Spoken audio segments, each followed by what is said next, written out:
Hey everyone, thanks for tuning in to another episode of the Grab Matters podcast. Today I'm sitting down with John Dreiling and Guenther Oka for the first installment of Shop Talk. We talk video parts, we talk the current state of wakeboarding, the future of wakeboarding, the kind of climate of cable parks in America and abroad, and a bunch of other good stuff. So hope you guys enjoy this chat. Wakeboarding, the thing about wakeboarding, every trick is an invert. Backside. One side, air railings.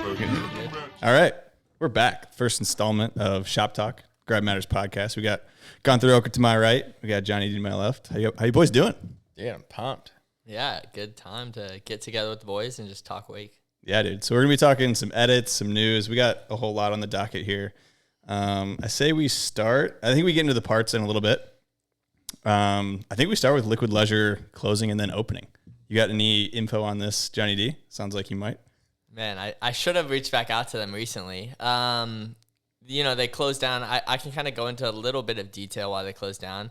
Pretty much an incident happened at the park, and I guess that he's making a lot of money, and maybe the government or someone tried to start their own aqua park and make some money, but Liquid Leisure was just so successful, and I think everyone knew the brand and stuff, and so there was like a little bit of conflict where I think the city wasn't super stoked with what he was doing, and they kind of wanted to do their own thing, I guess, is how it seemed, and they weren't having as much success. And then I think after the incident, they kind of used it as an excuse to like try to push him out pretty much and go after like all the permits and stuff, and I'm sure Stuart like had everything done as proper as he thought it could be done, but it seemed like they found something that was like, oh, this maybe is this wasn't filled out right or something. And then they kind of got in this battle for a while, and he ended up getting all the proper paperwork and submitting it. But as far as I know, there was just a lot of fight between like the local area, and it's a super small town where he is and stuff. I mean, Windsor's close, but I think with all the traffic and different things, I don't know, people were kind of fighting it growing into how big it was and being there. And because I saw that and I was super bummed because we're kind of in the midst of several parks closing throughout the world, especially in America right now. Yeah. And Liquid Leisure is one of those parks, like, I feel like you think about parks in the world, like CWC, Valdosta, OWC, Liquid Leisure, through and through. There's like these marquee parks that are like icons in the sport, and you never want to see, you don't want to see any parks go, but especially those ones. So good news that it's not closing, it sounds like. So yeah, I don't even know what's happening with it. At first it was like they don't have as much of an issue with the cable, so it's like we're just going to close down the front half of it, and I know Guenther's been there, but it's like got an aqua park, a boat lake, a restaurant, bar, all this type of stuff, and they were thinking like we're just going to have just the cable park. I don't know where the status is with it right now, and if that's going to continue as just the wakeboard park. That's how it's been running right now. I don't think there's an aqua park or anything up there. All the front stuff that you saw was that Stuart posted for sale was all the stuff from the front half. So from my understanding, the goal is to open something in the back with just the cable park and kind of just do ticket sales that way. But I think they're still figuring it all out to some degree, or maybe they haven't figured it out, but I haven't talked to them. But This is kind of just take it with a grain of salt, because this is just, either way, it's like it changes every day. Yeah. You know what I mean? Like all the stuff, the back and forth with the government and getting all the permits, and then obviously they announced closing, and then hopefully there was just so much support from the community realizing, like maybe coming to the government saying, actually we like this here, and maybe they sorted it out. Yeah, let's hope that's what the case is. We'll definitely stay tuned in on that one, see what's going on.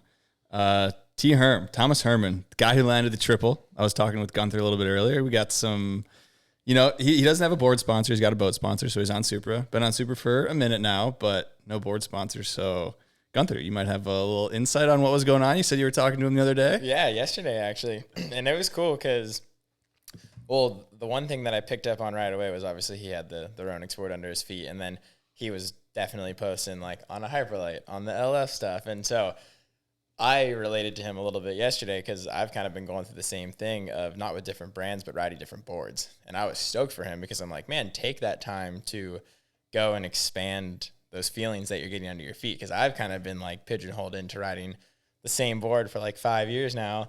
And now I've kind of got the freedom to go and just like ride any board in the lineup, and I'm feeling, oh, this one's got way more flex. This one's super stiff. Oh, this one pops hard. Like, oh, this one's fast, slow. And so he's getting that opportunity too now, but across like all different brands. And so obviously I think it's really unfortunate that he goes through something like landing the triple and having, I think, just like a really good past couple of years and not having that support. Yeah. And Thomas is somebody who I see of like, if somebody gives him that torch or gives him that opportunity, He's gonna run with it, dude. He's gonna run with it hard, and I like what he does.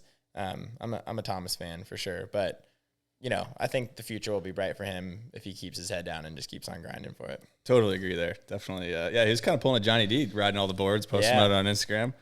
Yeah, I mean, let's talk about, you kind of touched on it there, but your boards. So you had pro model boards in 2023, right? Or Yes. 2020. Okay, and then this year, 2024, you were injured, didn't have any boards. So I guess first off, run through the injury and how the recovery's been a little bit. Yeah, injury was February 1st, 2023.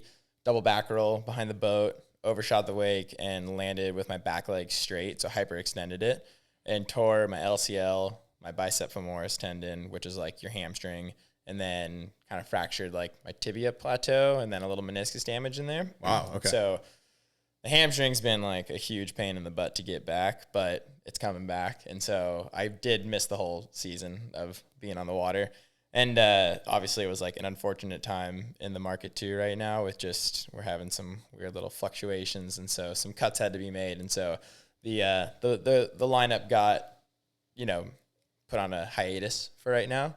So coming back though, it's kind of been sick to have a little bit of weight off my shoulders for like having that board to always be promoting and representing. And now I can go through the whole Liquid Force lineup and take anything and like ride it. It's kind of like fresh slate, kind of starting. It's new a little fresh bit. slate for the fresh riding, and I'm like really pumped on it actually. Okay, so what are you sitting next to right now? I noticed you brought a stick in. What Yeah, do we yeah. got? What is that? This one is a little testing 1, 2, 3. We're gonna be going in, you know, because I had this hiatus with riding and with the boards and stuff. It was an opportunity to go back to the drawing board and figure out something new that we wanted to do. So this is just a new little version of the boat board, a little bit lighter, a little bit different. Very light. Picked it construction. up. Super light stick. Not the final version, but something really fun. And that's, like I said, just a part of what I miss so much about riding was like those feelings under the feet and getting, oh, this board's light. Oh, this board's heavy, but this one flexes, this one's stiff. And so this is just a little piece of that. Okay, it's got your name on it. I was just noting that out real quick. For sure. So before we move on from the injury and stuff, what were you doing? I mean, obviously rehab, but how are you filling the void of competing, riding, all that stuff? Yeah, the first like couple weeks, I was just like, Final Cut Pro tips, Final Pro, like trying to get my editing dialed. And then I was like all into the drone. I got my Part 107 license, like my drone license. And then I was like getting into the FPV stuff. And then I started playing guitar. But then also throughout the summer, once it picked up, the biggest thing that I did that I was pumped on was LF shoot in 2023. Pretty much flew drone and was like backup cam for Shane and Garrett there. Okay. So that was super fun. Still got to be a part of it, but just was on the other side of the camera, just doing all the drone stuff. And then I linked up with the WWA to try to run their social media at events and kind of have a bigger like story presence on like Instagram and try to just help document their days and put out content for the event, see what was going on. So that way, if you wanted to see what was happening at the events, I did the same thing for Women's Wake League. Okay. Editing I didn't know all you the were there, too. content there to just that way, if you want to see what's going on for the event, you can see it in real time, hopefully, because I think we need a little bit more of that. Yeah. Did some coaching and some traveling, and it was a good summer, actually.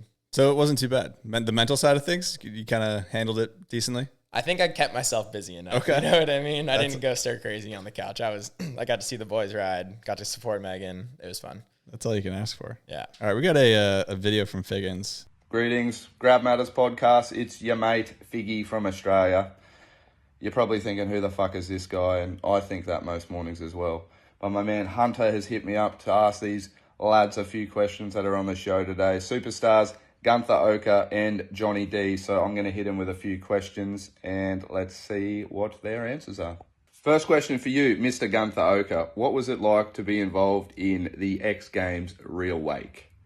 Street wakeboarding, boat wakeboarding, park wakeboarding at its finest. What was it like to be involved in such an event? And on the back of that, why did it shut down? Have you got any idea why it stopped? Because I would love to see it start again, and no one can tell me why it stopped. I forgot this one. Sorry, one more question. Are you both coming to the WWA Worlds next year at Gold Coast Wake Park? Because you'd be silly not to. No more. I'm stopping. So I think you can probably run with that, and then maybe you can touch on the Gold Coast. And I mean, you guys can both answer that one, but I think the X Games one's interesting, right? So Yeah, and we kind of talked about it on the podcast that we did originally, but it's definitely a moment that when people ask me, like, what's the highlight of your career? Like, what are you most proud of? I think that I always revert to that because having an X Games gold medal is like crazy. It still is like weird to say that, you know, but then two, it felt like it was like not my calling, but it was like made for me at the time, where the boys who had, you know, came before me kind of laid out this formula in a way of that. Obviously the street riding, you know, when Chris came on with the first one and won it, it was like, wait, what is this? Like this, you know, you just beat the best boat part that's ever been out, but it made sense. And then, but also there was like Raph and Rathy in there, I think, doing the whole, you know, combo of the do it winch, all, park, boat. And so and then Brenton came in, I think in 2016, won it with, because Brenton came in 2016, won it with kind of this like little bit of everything part. And then Felix had the insane part in 2017. Right? Am I saying this right? Yep. Yeah, I think that's you're Okay. And I had that opportunity in 2017, but it was like kind of that last little, hey, you got like a month to do this. Go try it out. So when I got the opportunity again in 2018, that was when I kind of mustered everything and I did my research, did my homework on what worked so well previously and knew that it was the right fit for me and just went out and tried to like crush it, I guess, with all those things in mind of like, I want to get crazy tech on winch and do stuff that's like never been done and like might still not, you know, be done and set that bar super high. And then on the boat, it's like, okay, I know who the competitors are. I know some of these guys aren't going to be doing boat. What can I do that's also stees, but kind of like NBDs in there? And then I think I didn't even do park at all because it was like, at that point, winch is just going Take to the streets. Yeah, for sure. But all in all, like working with Taylor on that was sick. You know, it aired on like ABC. I think I went on like the Orlando News Channel after. So there was just some cool stuff that came from it. But overall, it's just like a part that I could show anybody that I think kind of stands the test of time. So Yeah. and why it stopped, I think it was like $1 million a pop or something for like, it was like $1 million per year for X Games. Maybe that's a stretch, but I think I have the number on my phone. You do? Pull that up because I mean, I think. Let me see. Mastercraft was the main sponsor of it, so I'm sure they were chucking in a lot. But you know, I'm not sure exactly why. I mean, I'm sure the money for sure is one of them, but like, I think getting that TV time is probably not easy. This is an assumption. And then we all got $7,000 for budgets. And then the prize money was probably, you know, cumulatively $35,000 or something. So it wasn't like actually that. I didn't know there was prize money for that. Yeah. There was. Okay. I won $15,000 Oh. for first, I think. And then maybe second. I don't know what second or third was. Yeah. And then I'm assuming they probably did one for the fan vote and stuff too. So True. which is funny though too, because the infrastructure seems like it's mellow for that. It really does, digital. right? It's everybody, hey, here's your money in your budget, go do it. And then you just have to front it up for it being on ABC or on ESPN and stuff. So Yeah, and especially nowadays, you wouldn't even need to do the TV time. Like you For could. sure. It would be awesome Yeah. if you did, but you could definitely get away with just straight up doing it on YouTube. yeah, but solid question though, Figgins. I agree with you, man. I think it would be cool to have it come back, and we've got so many insane candidates that would be just ripe for the shredding on that. Like whose winching is just next level, and the way that I don't know things are evolving, it would be pretty cool to bring back. Okay, so I don't have it written down, but I did find out the numbers. I called a bunch of people when I got the WWA job, and I believe it was somewhere around like 300,000 or 330,000 for TV rights, I believe, or something like that.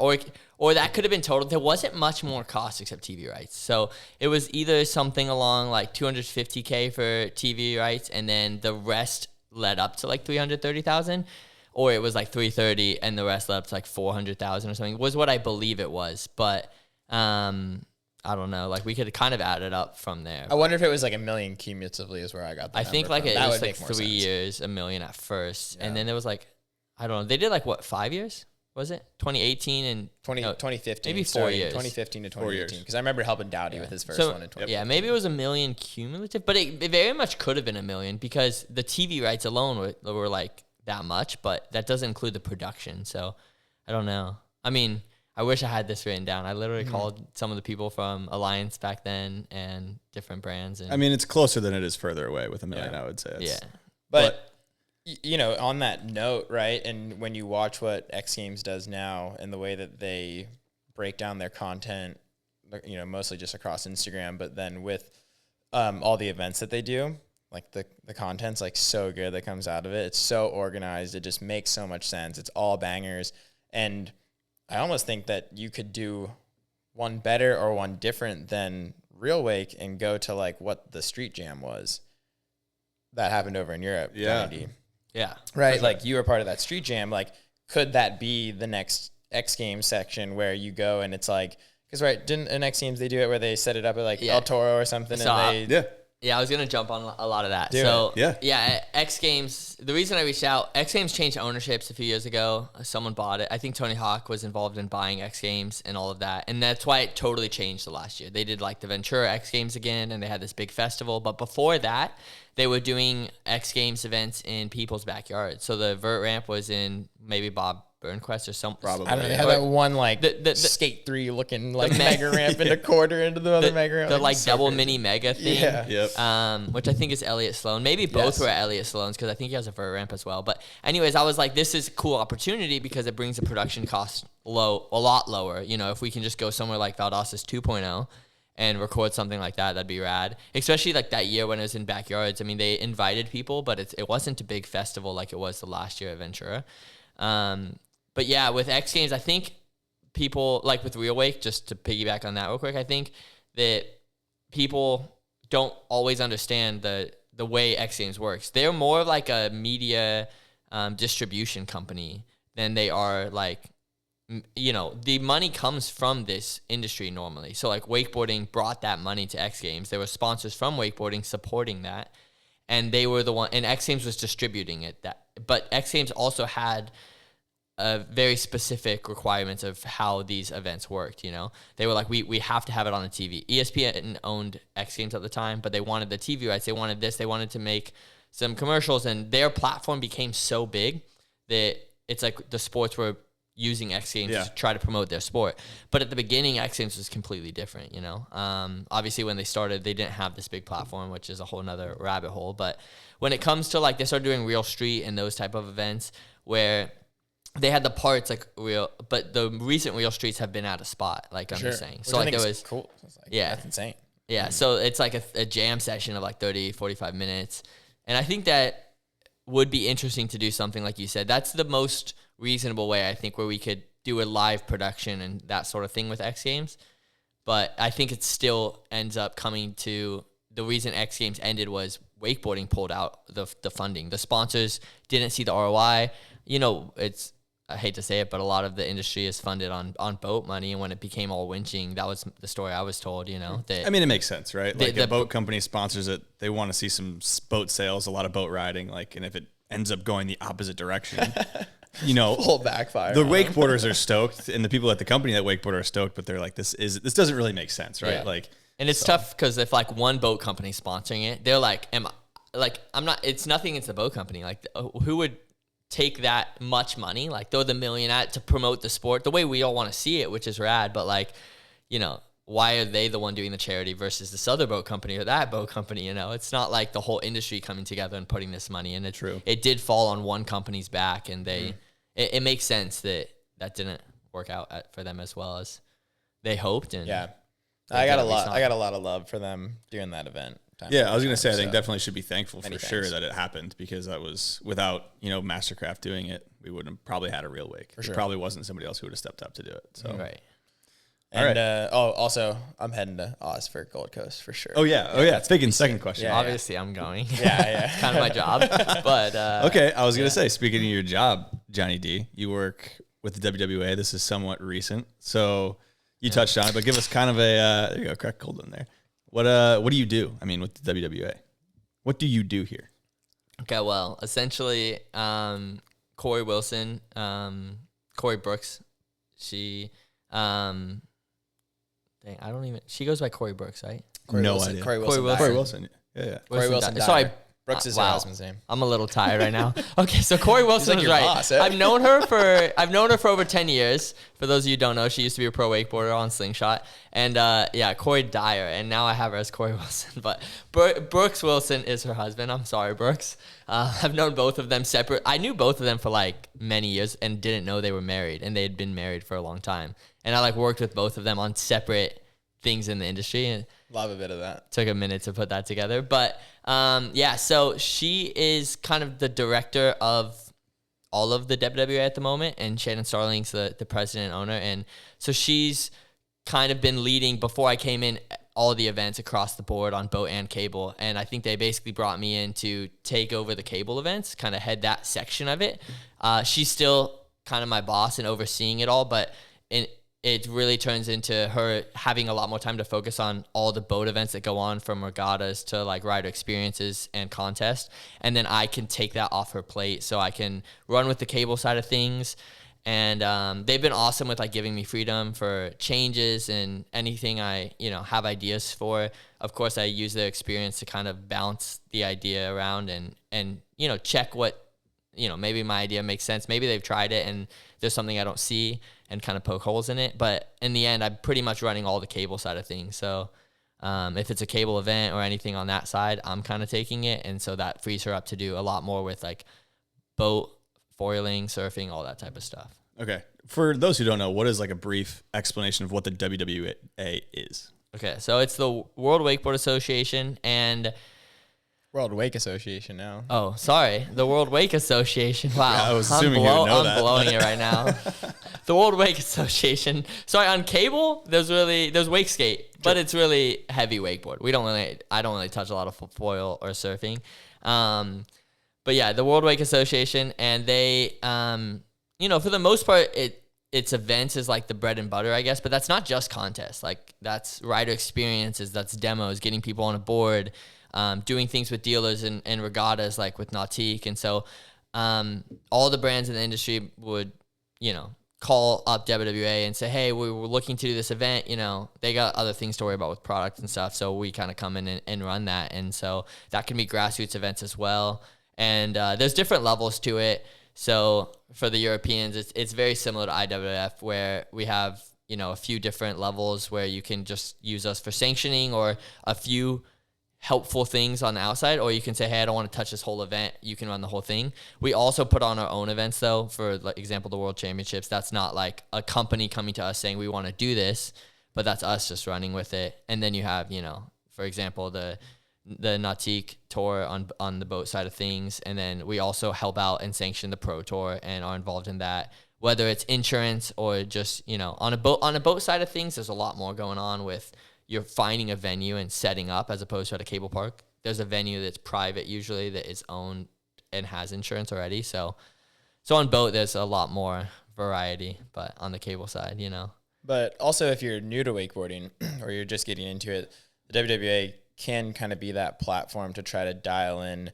events and find events like in your area, right? They're kind of, they are the host of, summer wakeboarding, primarily in America, but, they're the ones that I would go to if I was trying to find an event and I wanted to get involved in some sort of way. I would probably go to the WWA first and see, hey, what events in my area? Because they go all the way from the smallest grassroots events all the way up to our world championships. So they got a cool range of things. Cool. And you can find that on their website, I'm guessing. So if you're interested in all this stuff. WWA.com. Yep. I'm confident with that one. Anything exciting coming down the pipe, WWA-wise? You're doing the cable events. You got anything planned? Or there's a lot of things. So, I came in, I think this might be a theme we bring up throughout the podcast, but it's COVID happened, right? And that had some negative things, but it also had some positive things. We did see some growth in people doing outdoor activities, but also I feel like it set a reset a little bit on the whole industry, where everything paused and now things are coming back, and it's like, what's happening in events? We haven't done them, so it's kind of a fresh slate a little bit.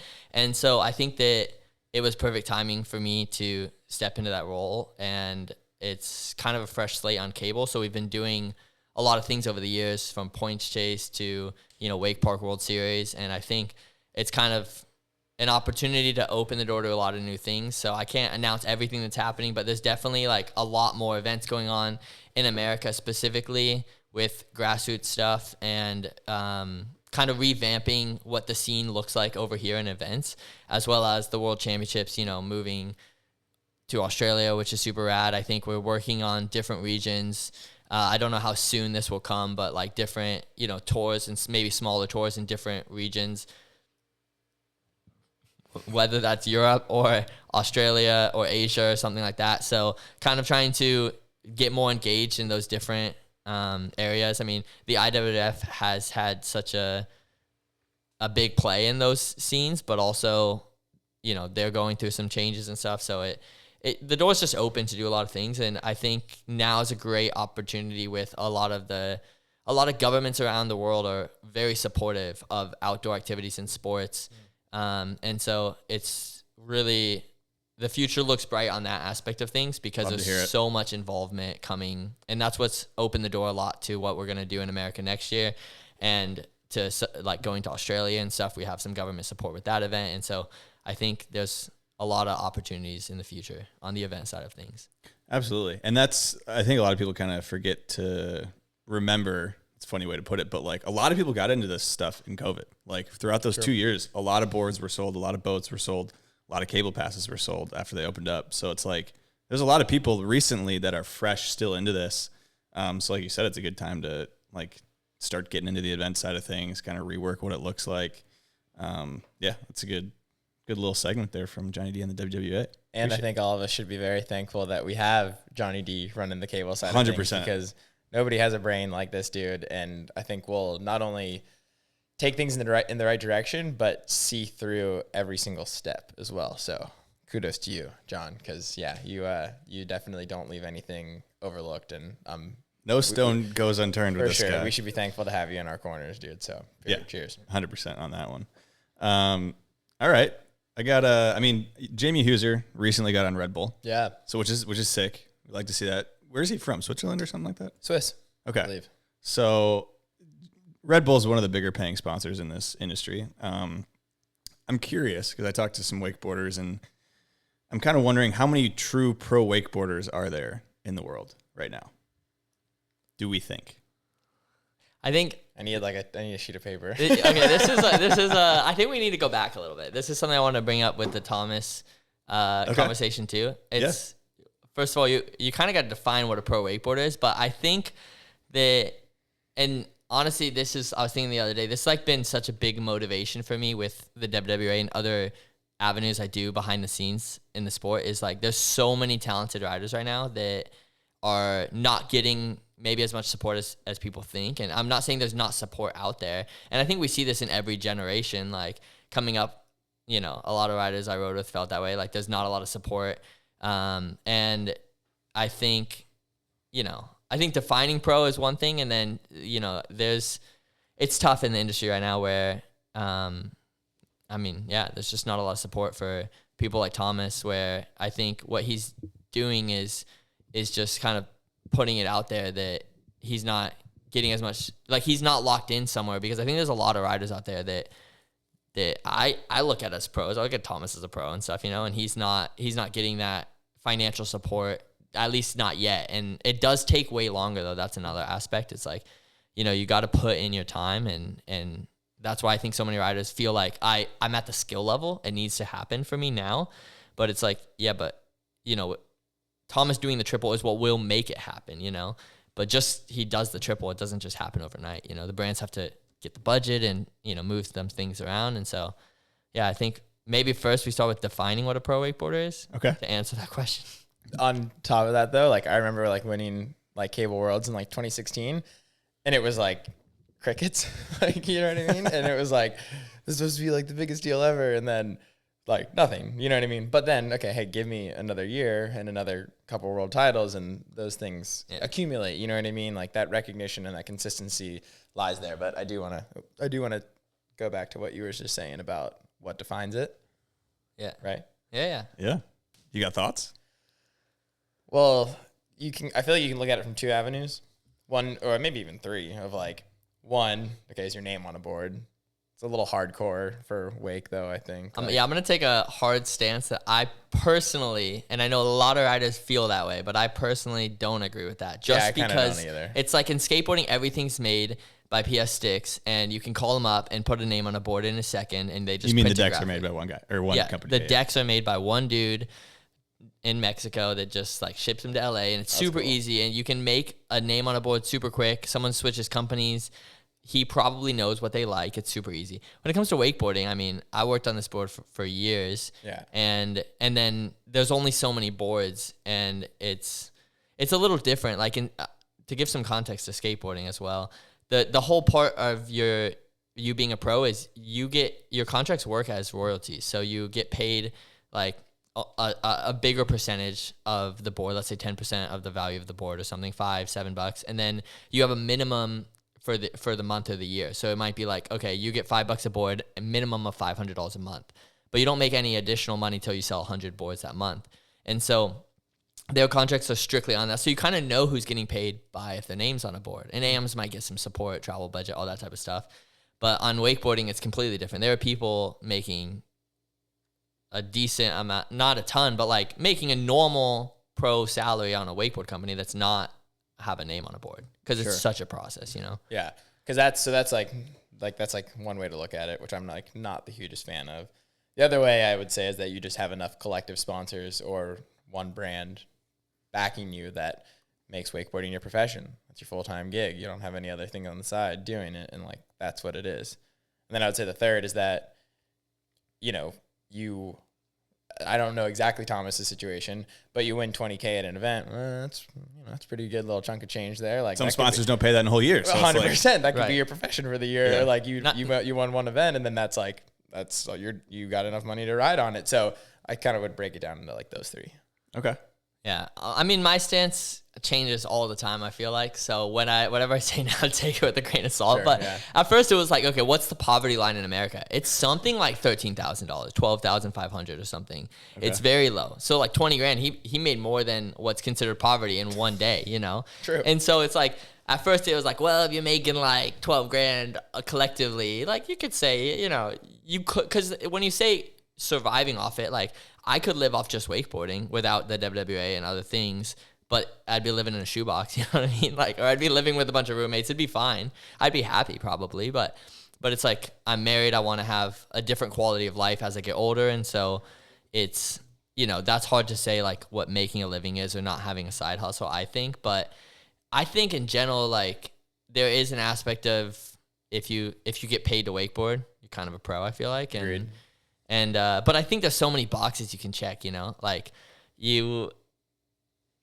winning contests considers getting paid. But for me, I feel like there's also this aspect of like, you have to play the part, you know, not just be a rider, but you have to be putting out a video part. And, you know, I think there's a few boxes to check. I don't think it's so easy to say it's black and white. You know, if someone doesn't do anything, but they're just an Instagrammer and they just post Instagram, like, you know, whatever trendy stuff, and they get paid from a brand. Okay, so that's where I like the whole like getting paid if I make a living off wakeboarding. So I'm some TikTok dude, and I like make more money now on TikTok through brand endorsements and stuff, but I can't even like fucking 360. Like, am I a pro wakeboarder now because I'm making all my money from wakeboarding or from TikTok through wakeboarding?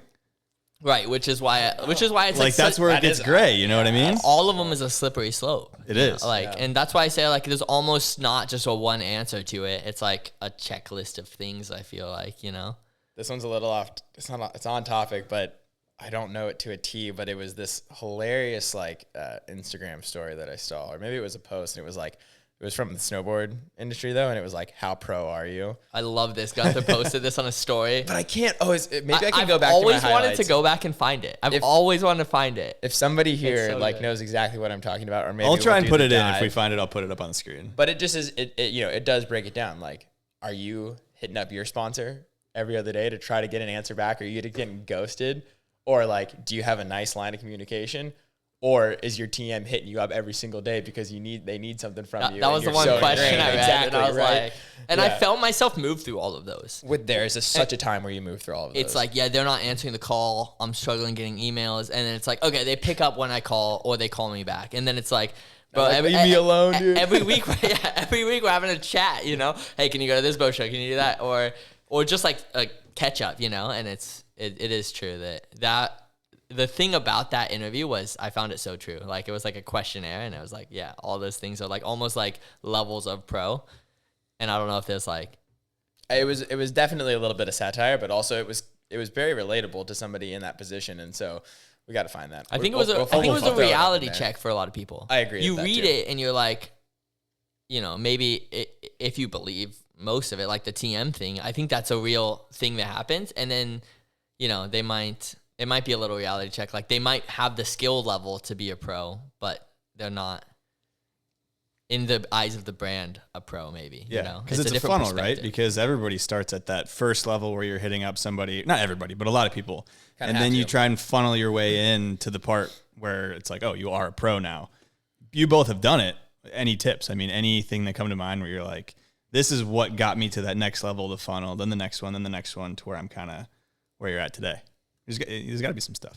Well, I took a different approach, I think, than maybe not everyone, but I think everyone takes their own lane, you know, and part of it is finding that. But the number one thing I think that Ollie said so well was like, get involved with the brands, you know.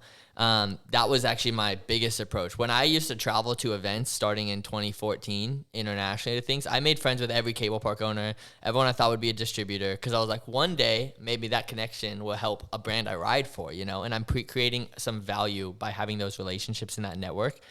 And, you know, I was like, I'm going to learn how to film and edit so then I can bring that to the table. And it's like, then I'm hitting up Slingshot. Hey, do you need any, I mean, this is way later, I guess, but like, I've hit up Slingshot. Do you need help with a, you know, photo shoot? Do you need an extra cameraman or something? Like, I can film. And you're being proactive about that. Oh, you're yeah. reaching out, being proactive. Yeah, I think, how would they know that I'm a good filmer? Like, exactly. they might watch an edit, but they might not know I edited it. Even if I put in the credit. I mean, how many people just like get to the credits and then hit? I mean, you escape? see the end, or a lot of people are clicking X, like they're done. Yeah, and so that was something I had to make clear, and that's something that Slingshots relied on me over the years and makes me feel more cemented in with them, where I'm like, okay, I know where I stand. Like, we have a good relationship. I bring more to the table than just like the next big trick on Instagram or whatever it is, you know? And that one creates longevity, but two, I think shows the brand your initiative, your like commitment to the way you think. They want to see that you're thinking about it as a business, not just asking all the time, you know?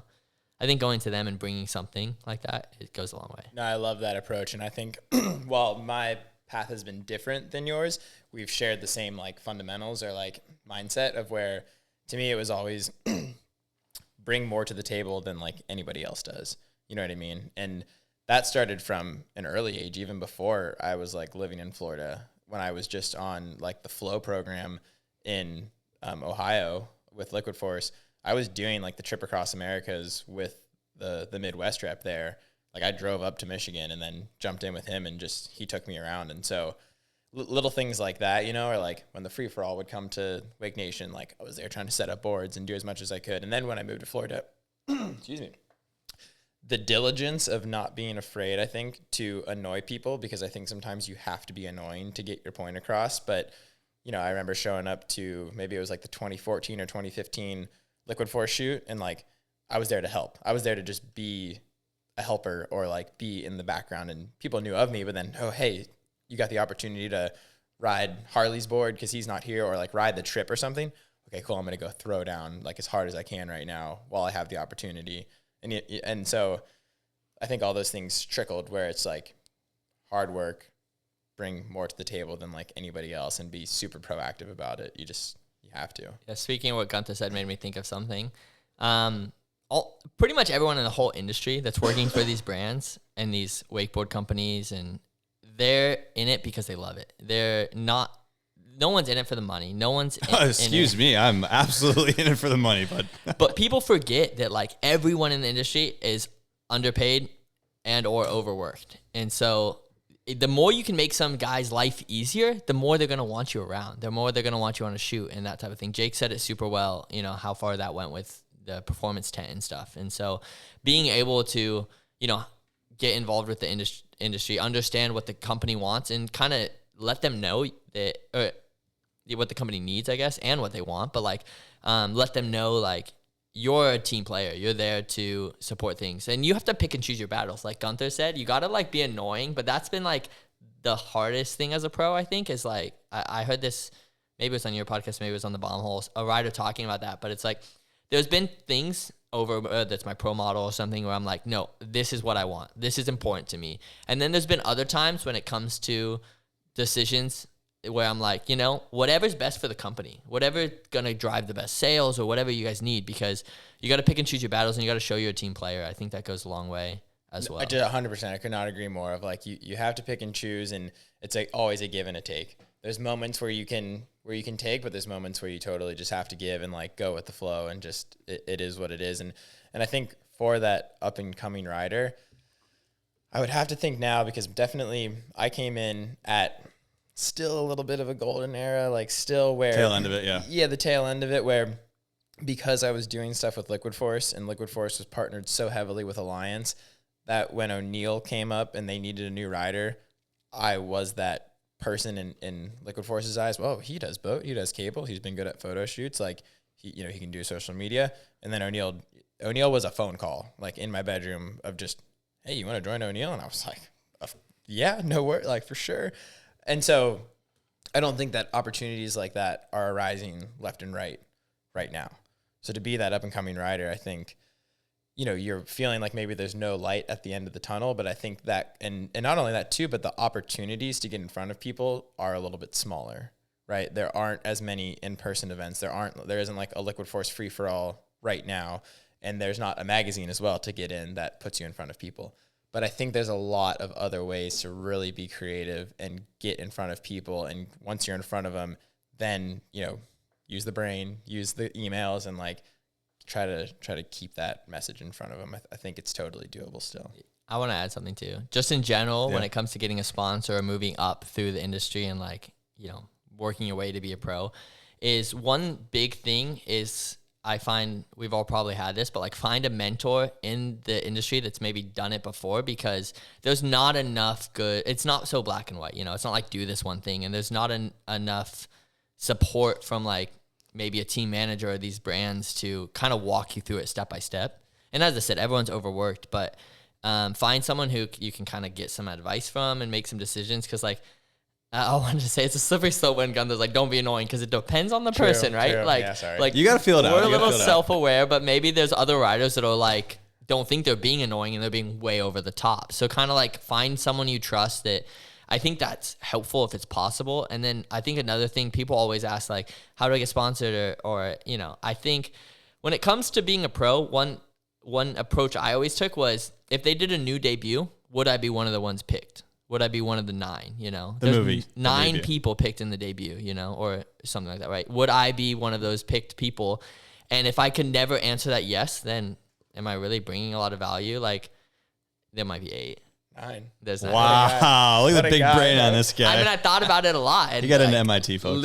The debut came out like right as I was trying to be pro. Agreed. And I knew I wouldn't have been picked right then, but it kind of goes even earlier. As a young rider, I think a good question that's for like going pro. Like Ollie said it well, you can't just be as good as the pros. You have to be better than the pros by, I think that was Ollie who said that, but by quite a lot, you know, I think, and be one of those people that stand out, because every year that 9 changes. So to get in a position to be a pro, you have to at some point be that good to be one of those 9. That was my metric for myself to like self-check. Am I doing enough? Have I got there yet, you know?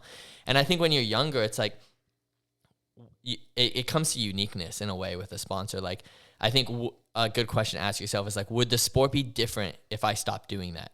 Whether that comes from an NBD, a creative trick, pushing the quality of the edits that are coming out, like something that you're contributing, that you're driving the sport in some direction.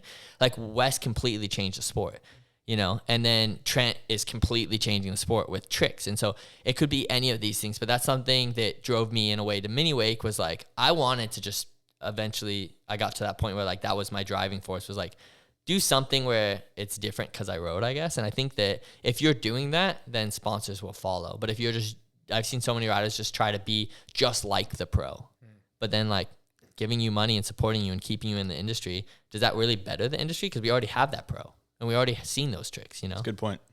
Yeah.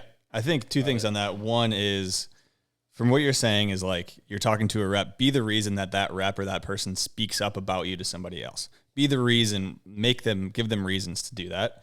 And being, involved is obviously a huge part of that.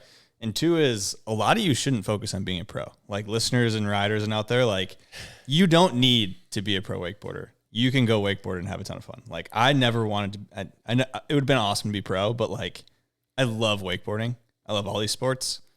Being a pro was never in the cards for me, and that's awesome. Like, if you want to be a pro, listen to all these things and do all these things. But if you just love wakeboarding and you're like, hey, I can get a job that allows me maybe to get a boat one day or just to go cable riding all the time, like, and that's what I want to do, it's totally okay. Like, that's a totally fine path to go down, I think. So It's about the love, man. It's about the love, dude. About the For sure. shreds. I'm like, glad- lifestyle. For sure. Yeah, I I'm like glad you point, said Hunter. that because we're talking about being a pro. It's fun to talk about. I'm not going to deny that. For sure it is. And the lake life lifestyle, dog. Like, dude, no, it is the best job in the world, 100%. But it does come with its burdens and its uncertainties at times. And if you realize it's not for you, and like at a certain point you're like, wow, I'm not going to be a pro, that's not a reason to stop. That's No. absolutely not. That's Absolutely. almost a reason to do more, it more. have more fun. To have more fun doing it. For 'cause- sure. Yeah. And I love Garrett's thing as well. Get involved if you want. If you want to be a pro and maybe feel like that's not in the cards for you, you started late, whatever. There's so much the industry offers. Yeah. Like Garrett picked up a camera, other people, Adam Sinclair's just the biggest frother, of wakeboarding. Yeah. And he's probably started later. I don't know when he started, but now he became a rep and he's just like living his dream, and it doesn't have to be just as a rider. And he gets more time on the water probably than a lot of other pros. He's riding all the time. So Yeah. it's like, you can be one of those people, and it's and he cool probably behind makes the more than a lot of pros. yeah. I would say so. All right. That was a good I like that little banter on that. Can we jump back to the original question? Yeah, what do you got? How many pros? True. How many pros are in Gosh, wakeboarding? oh, no. Just because I like By the I like definition of numbers. what you guys set out earlier, which was Okay, loose. I think Getting follow. I saw this on the website the other day. I think pretty cool way they did it. They kind of have like an A team and a B team in a way of sponsored riders, and it looks like the A team is probably the people that at least get more support. I forget what they called the team, but probably the people that get paid. I don't know any of their details, but like that was super cool. I think there's 5 riders in that, and then there's other people they support. And Hyperlight used to do this. I think to me, if one of the major brands, I wish they all kind of separated that out. Slingshot doesn't, and maybe there's some good reason for the privacy or whatever of athletes, but like it'd be cool to kind of separate that out of companies saying this is our pro team, and I think that's how I would probably go off of it, is if you have if you're on a legit board company or boat company or something like that and you're on their pro team, well that would make you pro in my opinion. Are we counting wake surfers? no. Okay. You can count dual athletes though, like Noah. Sure. Guenther's counting. I was going to do some rough estimates. I feel like there's like 65. 65. I think Okay. that's a good number. You think so? Yeah. I was going to say, North of 50. thinking through some, I was kind of thinking like 40, but then there's a lot of people I'm missing. I think Liquid Force has a pretty big team, I mean, we and- probably have at least 10 of us. You know what I mean? Of 10, like, very much so pro athletes. There's some people that almost have a name on a board. Harley, Megan, Yeah. Sam. Oh, you Dave, mean Liquid Force? Yeah, me, yeah. Yeah, Nico, I Felix, was going to Claudia, guess. Anna. There's 24 people on the team, and you're listing off 10 that are absolutely. That have a name on a board. So Yeah. then if you multiply that from Liquid Force, Ronix, Hyperlight, Slingshot, O'Brien-ish, and then maybe some stragglers with the boat brands, maybe some stragglers who kind of Yeah, because like maybe have- Thomas isn't on the Ronix thing, but he's got a boat. He's sponsored by Super. He's a pro. He's clearly a agree. pro. So that's like 50, and then add another 15 or 20 like Yeah. miscellaneous guys in there. Like I was counting the same way pretty much. I was thinking like off of Slingshot numbers, maybe 40 with all the brands, but then thinking Liquid Force has quite a lot more, so maybe closer to 50, yeah, and then a few stragglers. But yeah, it all depends how you define it, I think we did a decent definition, but yeah, Follow does it. Cable Pro, Boat Pro, Life Team, which is like Alex Hayes, foil guys, and then Cable Family, Boat Family, and the boat and cable family, like you're saying, is that like And second even tier, which they still might be getting help too. Yeah. You know? LF was doing like international. Well, that's what they all used to be, right? They all used to be Regional, AM. international and then like AM. national and AM and different things. Hyperlite had it really clearly broken out as well, or global or something. And I think that's also a conversation you can have, you know? Like if you play soccer professionally for Germany, but you're not on the team that's going to the World Cup, are you pro? You know, like, and if you play for Orlando City, like, are you pro? You know, there's kind of levels to it because you could have like a national pro, someone in Poland that's ripping, that's maybe getting paid by some Polish companies, you know, but they wouldn't go kill it at a World Championship event or something like that, or a plastic playground. So it's so hard to. Yeah, I got a funny message from like a cousin or like Megan's cousin. They're like, yeah, like I met this pro wakeboarder, you know, in Arizona or something. And I'm like, who was it? And they like sent me their Instagram profile, and I was like, if we don't know them, they're not pro. That's the easiest definition right there. If we don't know you, you're not. Sorry. So the wakeboard site not that guy. tried to solve that in a way by like having pros that, you know, some riders had input on who made that list or whatever, but ultimately it was just them saying, these are who we consider pro, and here's their stats. And I thought that was like, it has to be so case by case, you know. But and I feel like maybe it's like this in other board sports, but I feel like in wakeboarding, like you're saying, like there's a lot of people out there maybe with the Instagram bio, heavy claim. like kind of claiming something, you know, that maybe isn't. So but it's fun to talk about it, but I also personally don't really feel like it matters, you know. Like it's a fun conversation, but like, do we need this label on it? As long as there are pros, like that matters. Like there has to be people that are yeah. making a living off of this and doing it as their like primary job, to so to say. But yeah, I mean, at the end of the day, it doesn't like really matter that much. But it's an interesting topic to talk about. It's always fun. Hopefully, we didn't bore everyone with that tangent. I think people will not be bored on that. So this guy on Instagram asked me what we think of kiteboarding, and I said it looks like a lot of fun, but untangling knots doesn't look like fun. Classic. Want to know Grab your guys' Matters thoughts? answer. Wait, do you have his account? I'm curious. You asked. No, I don't have. I mean, it would take me a while to pull. I actually follow a lot of kiteboarders. Dude, I follow this one dude. There's like a Red Bull guy. You maybe follow, Is it like, the black guy? No, his name's Rocco, I think. Okay. Or maybe Tomo. I don't know, but he does this like crazy like back one into this wrapped like toe side air trick. Yeah. And it's so crazy. So I've seen the clip. I almost I just said it. I said it. I can't take it back now. Okay, somebody on a wakeboard figure out how to do it at a cable park because it would be wild. I think I sent it to Trent. Probably. I was like, you need to Trent send would this, do it. Trent you could know? do it for sure. But yeah, it's crazy the way the way the kite is different, but the way he's wrapped up is like a new way to like wrap up in a trick in a way or something. Like the way I'll put that in. he's Anyway, basically but- blind, but with two hands on the handle. Yeah. So reaching around with the other hand, but he does the Okay. back one with two hands and never lets go. But And I've then been it's tricky. like blind scooping. It's so weird. But I've been super into the wind sports. Well, not super, but pretty heavy with the foiling and stuff. And so even just when I'm up on the foil with a wing and you can just kind of go here, go there, go back and forth. I've never kiteboarded before, but I got to put that on my list of winter activities because the freedom to be able to go anywhere and riding a board, come on, that'd be sick. Yeah, absolutely. I learned to kiteboard 2 weeks ago. Oh, I saw that. Yeah, maybe a month ago. Yeah. Yeah.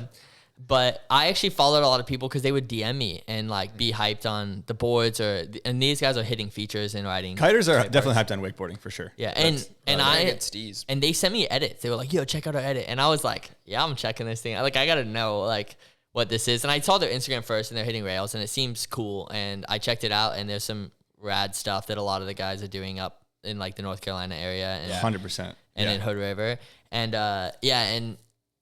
Jason Stuckey and the Stuckeys ride a lot and stuff. So it's always something I was so focused on wakeboarding, I never like put the time into learning it. But as I get older, it's like I really want to try it because it looks more fun. I finally got to do it, but I mean, I'm just riding straight, you know. But I find myself having too many hobbies, and this is one that I'd have to put on my plate. And more gear in my garage. Meg's going to kill me. the gear is a hard part. Just gear for so many different hobbies. But I think it's sick. I think it's sick when they do that thing. They might think it's kind of kooky, but I think it's sick when they do the board and they flip it upside down and like dark slide the water. Ooh, Like that yeah, just looks like a lot of fun. I know it's not really a dragging right trick, over but water. like it looks like The a lot one of thing fun. that I don't know if I'm super keen on is getting launched like 60 feet up in the air. The land gaps are gnarly, dude. The land gaps are pretty heavy. Yeah. yeah, I think it looks fun. Yeah. A lot of fun. the guys in the Keys, like a lot of them are wakeboarding and wake skating. There's Luke down there who's killing it on a wake skate right now. I think he got second on the pro wake skate tour or League. pro PWL at Valdosta and stuff, but he rips it on a kite. He's the one who taught me, and like he was showing me some cool stuff, and it's just like anything. It's a young-ish sport. I don't know how old it is, but like wakeboarding. Come on, Mr. Stuckey's out there throwing down. Like, oh yeah, I went out and watched him and like flew the kite from shore before and stuff. But I think it's like wakeboarding was 10, 15 years ago. There's kooky stuff, there's cool stuff, and the cool stuff is really sick though, actually. Yeah. If you find it, it's like a cool little rabbit hole to go down and get some inspiration from. Absolutely. A good follow is Austin Tovey. He does a lot of foil stuff, but with kiteboarding, dude, he'll go out in the ocean, and I've seen him rip a double cab off of a wave, off of like a wave roller. That's proper sick. Double cab. And I was like, I want a kiteboard. And then he also goes out with a surfboard and just does like fat hacks and stuff too. And that's what Dylan does, a lot of that. Cool waterman. So yeah, worth checking out. Also, shout out Brandon Sheed. He had an accident, so I just want to. I'll throw that GoFundMe. I think it should be still up, but I'll throw that in the description. So. Thoughts out to that dude for sure. Looks like he's doing a little bit better. So I think so. He's one I was gonna mention. He rips, and I saw a clip the other day. Someone sent me because he rides my board actually on the kite, and he did a Moby Dick 5 on the kite. And that was super cool. I was like, dang, this is like on a kicker. I was like, that looks insane, super proper. So there's a lot of those guys that are just like keeping it really fresh and proper, and it's super rad to see. Absolutely. But sending healing vibes his way for sure. Yeah, definitely. All right, so I want to talk about kind of content because Wes Jacobson the other day posted, he had a bunch of questions, and one of them I thought was interesting was whether that they should go in the direction of making another winch movie or like fully lean into the short form TikTok kind of content. And I'm just curious your guys' thoughts on that, because I think the short form stuff is like getting to the point where it's like a brain rot. Like I was on TikTok the other day and I saw this guy go live, and he was, I guess I sent you this so you read this, but like he was trying to see how long it would take for him to use chopsticks to empty a glass of water. And I'm just like what is the point of like, yeah, dude, it was popping. The live was popping off. And it was like, is that the direction that we want to see some stuff go? And is that really like going to benefit anybody? Is humanity just so fried that they want to watch That's that what I'm on a saying. live stream? Just like, we just got to that point now. Okay. But like in terms of Wes, like I think it's like a good kind of topic of, well, you kind of need to be involved in that space, right? Like you got to be involved in the short form stuff, but you got to have the long stuff, the real stuff. I'm assuming his question was a little satirical. I mean, it wasn't fully serious, but I think there's, I think it's probably more serious than it wasn't. I'll let Guenther take it first, and then He's got a little smirk on. Yeah, he seems like he's got something. Well, yeah, I think you have to do it all. I think you can't not do it all. You just have to, especially with the way that things are going right now, that we are our own publicators. We are our own media companies. You have to. You can't leave out any space, I think. And so I think having, but it's a lot though. So you have to, upload to IG, you got your reels, but then you got to slightly modify it for TikTok. Oh, you do? I tried to. Shit, I should start doing that. You got to slightly modify it for YouTube reels. Yep. But then you got to post somewhat long form on YouTube reels. But then you have to have something that all of us are going to look at and it's going to drop our jaw, right? Yeah. And so I feel like Space Mob could do that easy. They've got the manpower. They've got the firepower to like be ripping wild stuff. Some of the stuff that Derry was doing in the latest coalition, and then like the West, like his character, and with Quinn, like they could have such an epic like short form stuff, which they already do, but to have it like they could tap into it a little bit more, I think. Yeah, and not only that, but it's a relatively like easy way to get your numbers up. And if all we have to vouch for what we've done for the year are numbers, why not tap into this? And why not try to spread wakeboarding to more people through these platforms? Yeah, definitely. That was a super professional answer, because I agree 100%. It makes the most sense just to say do everything when he's asking a little more pick and choose, right? Like if you have so much time. True.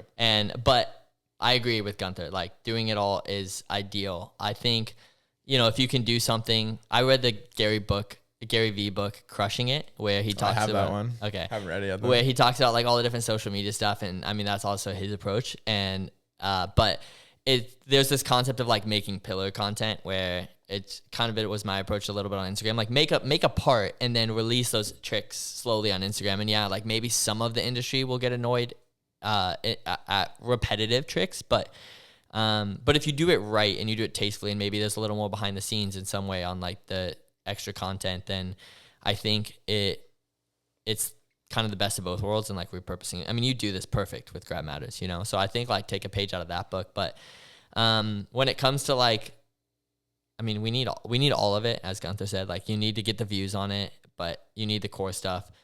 But it kind of goes back to your conversation. Like, I think that these action sports communities are very self-correcting and stuff. And if you just came up and just did a bunch of TikTok trendy stuff and couldn't do the 3, I don't think you would sit very well in the industry. You know, you might, the people in the industry, as I mentioned, like, they love wakeboarding and everyone's trying to keep its integrity, you know?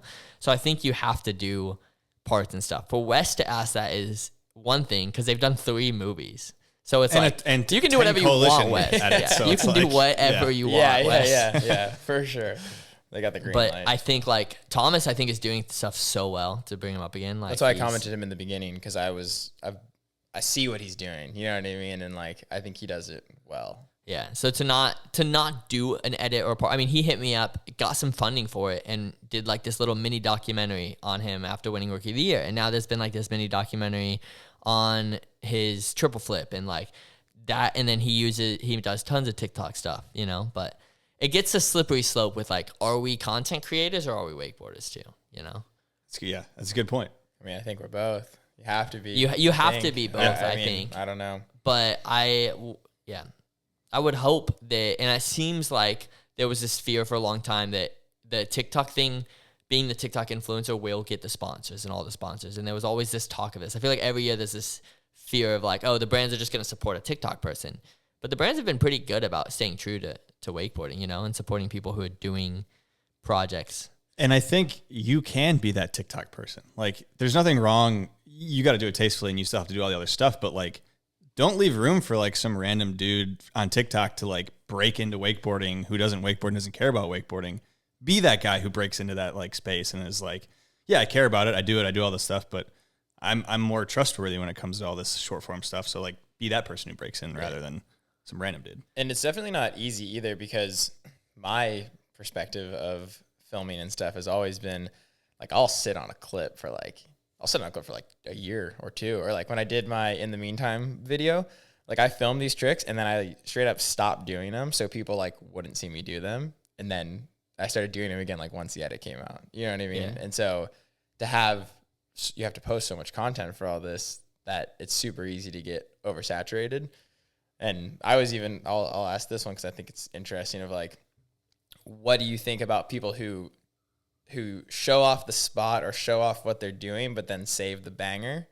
Because in my mind, in the past, I've always been like, if you even just see the spot on an Instagram story, it's blown, it's done. Like nobody cares anymore. But is that the case anymore, you think? I think it's so interesting. You know, I was having this conversation with our little crew in a group chat of just people, similar things like that, you know?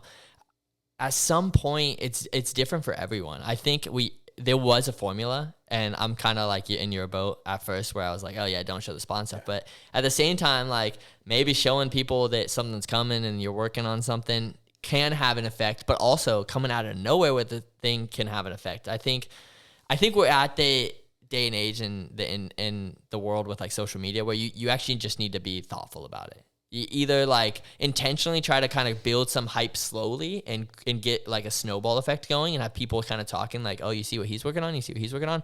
Or don't do any of it and kind of like do what Raph did or something else. You're like, I mean, there's probably a million ways you can like market this stuff, but it's sad to say, but like we are a lot more marketers now than we used to be, you know, we're not just athletes. And so that is sad to say, but it's also exciting. You can choose the path you want to create. Like, yeah, it's going to be maybe more work, probably more work. Like you can't sit around and do the same thing the guys did 15 years ago, but you can create the path that you want to create. Like you can go down whichever avenue you want to go down. So, yeah. And I said it was sad, but I feel like for me, my career would have ended a lot sooner or maybe not even started without this new framework. Like I feel like I struggled a lot getting it from brands, and it was like, oh, you're just like the Orlando cable rat, which that's always a stigma, like when you grow up here.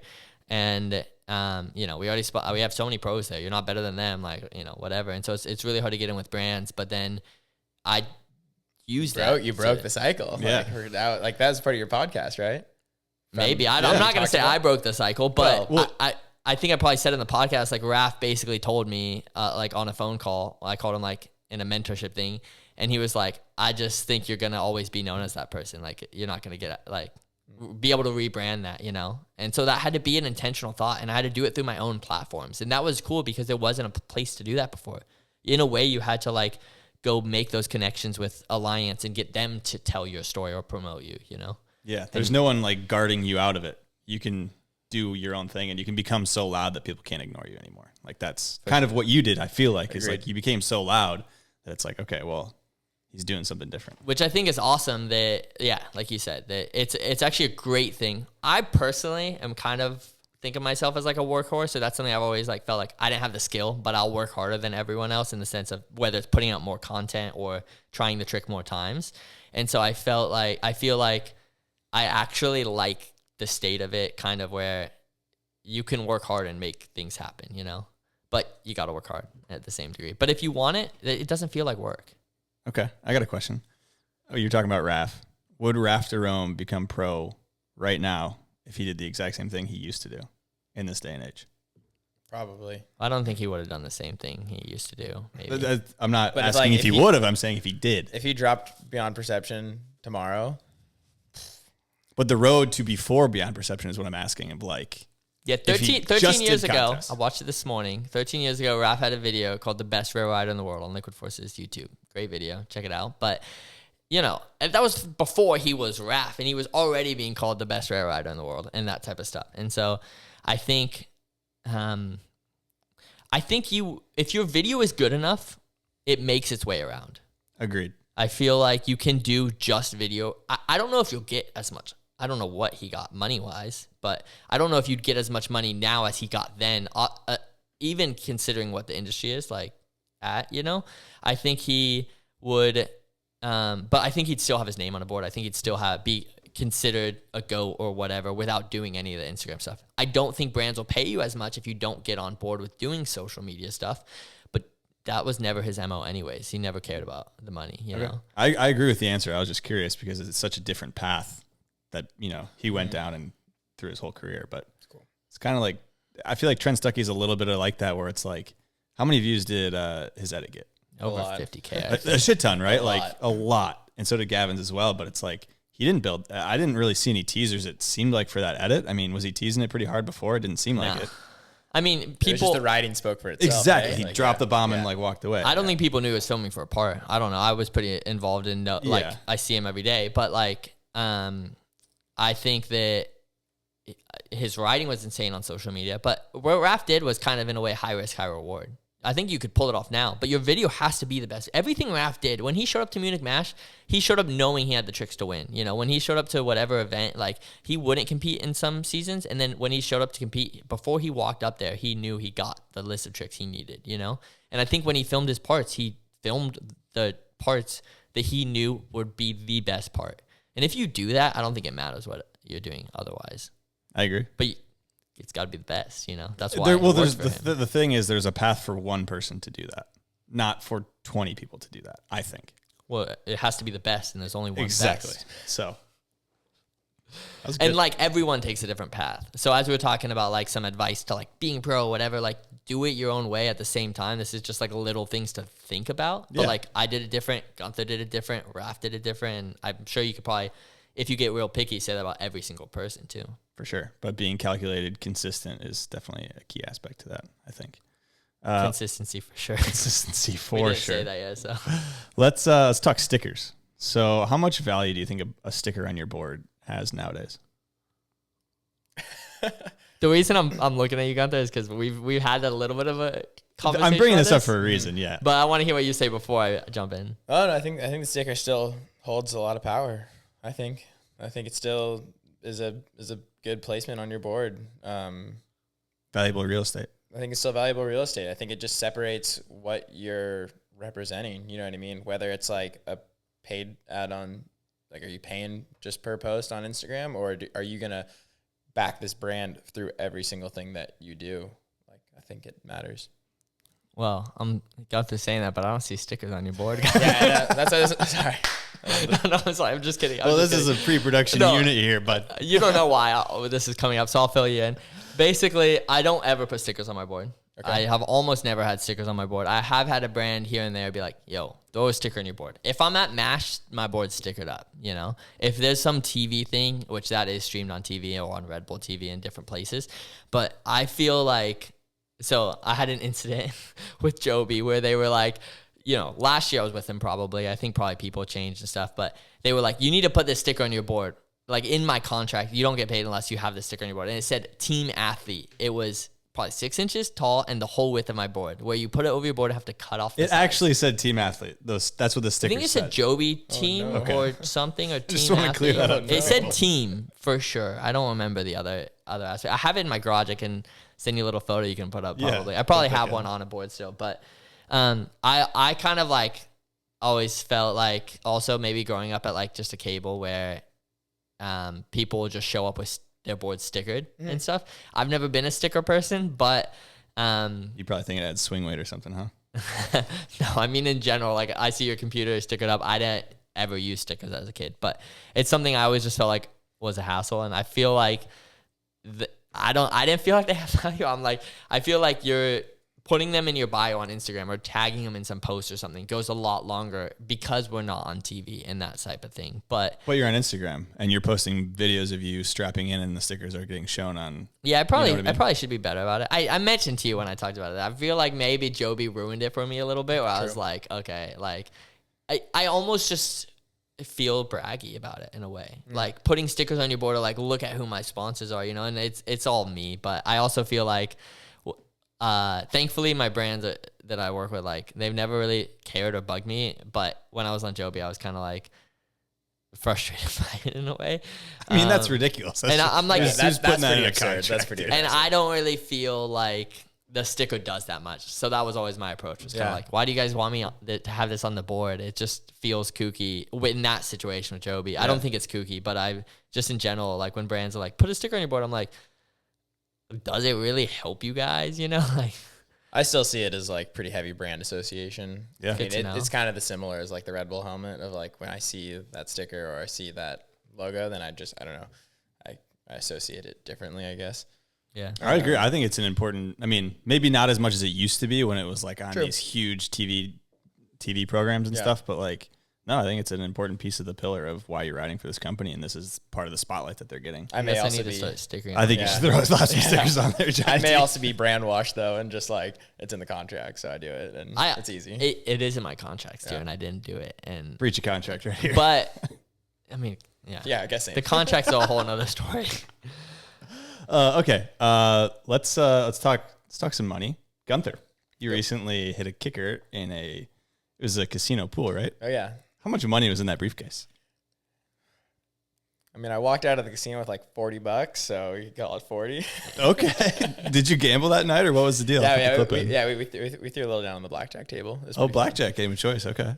But honestly, though, there was nothing in that thing. It was all for looks. Kind of figured. How was the experience? Run us through that. Yeah, it was cool. It was a full Hollywood production style, really, really big scale production, and the crew that we got to work with was super rad. And I kind of facilitated most of the stuff for Johnny D. Helped me out with the winch pulley, but got the re-winch, brought my kicker down. Megan drove me for it, and then they were just like, "Hey, we need you here set up at 6 o'clock," and it was funny. They gave us the whole rundown, and then everybody left, and it was just like Megan and I setting up in this huge pool. And like, kinda sick. I climbed up in the palm tree and put the pulley up, and nobody was there to tell me no, and like put the kicker in, and I don't know. So it was cool. And then we did our thing, kind of, filmed the different little sequences, and then the boys came in, skydived into the pool, dropped the case, and kind of wrapped up that part of the shoot. But cool opportunity, and like the people at the Hard Rock are always super down to get crazy with it, and like really good hospitality there. So it's cool. Looked like a lot of fun. It's a good time. Chromobe was the trick of choice. Trick of choice. I was going for, I kind of did like Shifty 3 as well, because I had the briefcase in the one hand. So I was like, I got to think of a trick that's like ungrabbed, but can still kind of be a little steezy. So the Shifty 3 was what I went for. And it was like, I'm also not trying to like break myself off totally for this. And it was at night in a clear pool. Getting right back A into little weird. riding too. Yeah. So how's the wifey on the sticks? She a good winch driver? money. Yeah. Okay. Good. All right. I like that. CWC got a new rail. Have you guys seen it yet? Taking a look at it? Yeah, definitely saw it. Okay. Thoughts, Mr. Unit Guy? What do you think? It looks dope. I love it. you said unit guy.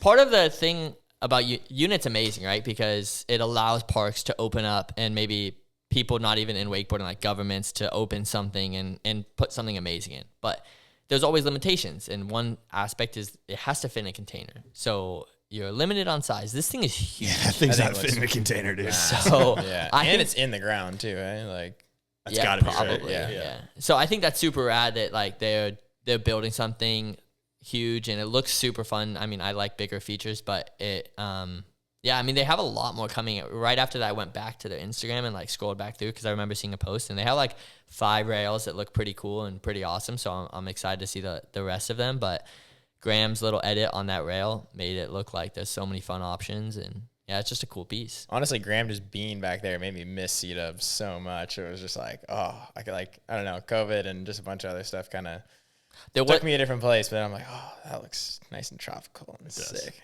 Those sessions were fun out there. Yeah, I think it sounds like Graham is like working with CWC again. It sounds like they're filming for like something a little bit bigger. Graham said in his most recent video. So like some riders that are out there, which would be sick. That's really dope. If you, keep an eye I out mean, for. they had, was it Hey You that was out there by Unleashed Mag? They had another video right after that. There was some of my favorite videos are from there. That was I was a little more involved in the scene at that point, and so I didn't binge them as much as when I was at Grammy. But yeah, like I think that's a good one of Hey You. If they do another one like that, that'd be so rad because those videos, like Republication, I guess. Yep. They did as well. I watched that every day for probably 9 months. Like no joke. Every day and sit in the car, watch it, and pick one trick from the edit. I'm gonna try that trick today. You know. It's good motivation, dude. I like it. How fast should a cable run for normal speed? But you guys got a preference? Dude, whatever feels fast enough. I don't know. Oh, I that's don't care the anymore. politics answer. Okay, I got 32. I'm a hard 32 guy. I have some What's thoughts on what's different been running? aspects. 30 and a half. Yeah. That works for me. I have some different. I mean, it works. You know what I Yeah. mean? Like, I'm not going to complain. I'm just wondering, you guys, like, ideal. If you're going out for a set, like, what's the money speed? When I lived out in Australia was the only time we could really do this and worked out at Cables Wake Park. Like me, Aaron Gunn, Busty Dunn, Courtney Angus, and the rest of the crew that were like living out there, we would ghost ride their advance because they have 2 cables and the advanced cable like doesn't run during the school weeks. And so we would just ride it at whatever speed we want. And I think we rode 34 like most days. And that was super fun, but it's also fun to run slower because it's easier to press when you're going slower.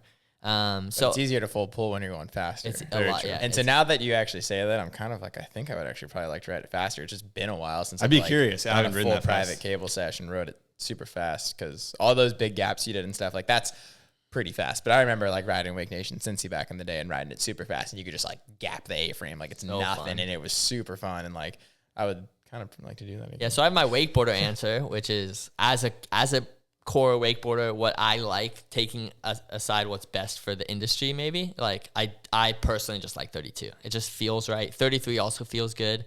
Boards have gotten bigger. Things have changed. When I first started competing, I think the first time I got on a podium on a pro event, I was probably on a 38, like full grown adult. Like, so now we're all riding 50s and up, or 45s and up and stuff. And so it's like that changes in a way. The cables are higher. The angle of rope is much more aggressive. So like when OWC redid their cable and they slowed it down, I thought that made a lot of sense. But 30 and a half at like Nona versus like the old OWC felt completely different. So personally, I think like OWC setup makes a lot of sense, having like 27 and a half maybe or something like that on the beginner cable and then 30 and a half on the advanced cable. I think doing different options at different times can make sense for different businesses. But I personally like feel it's a little less fun for me to ride at 30 and a half, but it makes sense for the industry to run at 30 and a half in a lot of places.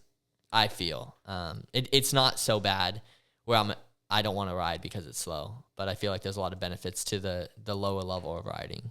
Yeah, I agree. I like 32. I'm a bigger guy, so that helps. But I don't know. I got a 156, so that helps too. So like, if I wouldn't complain about it. As the moral of the story is like, 30 would be pretty slow. Like you can definitely feel the difference between 1K. Like 30 to 31 to 32. Like you could tell the difference between each. But again, they're all fast enough, I think. I'm going to say I think the board you ride matters more than the cable speed. And that might be a hot take, but you might feel 30 and a half is slow, but maybe your board's slow. And 30 and a half might be slow, but, like maybe ride a bigger board, maybe ride a faster board or something. Or, Yeah. I mean, it's your preference, but I think that I didn't even notice they changed the speed after a while. I've gotten used to it, very used to it. I used to ride 32 like for years in Michigan, and then I've been riding ODUP, and it's 30 and a half. And like at the beginning, I was like, oh, it's a little bit slow, but I got used to it. So it's not a deal breaker by any means. But XL's at 30 and a half. That's the only thing that I'm like, That's true. a little faster. That makes makes the sense. landings a little bit softer, you know, a little bit easier. Yeah. All right, what about boat? What are you riding at, Guenther? I've been riding through the comeback. I actually haven't gone past like 65 feet. Okay. I've been like 65 feet, like 20 and a half or like 21.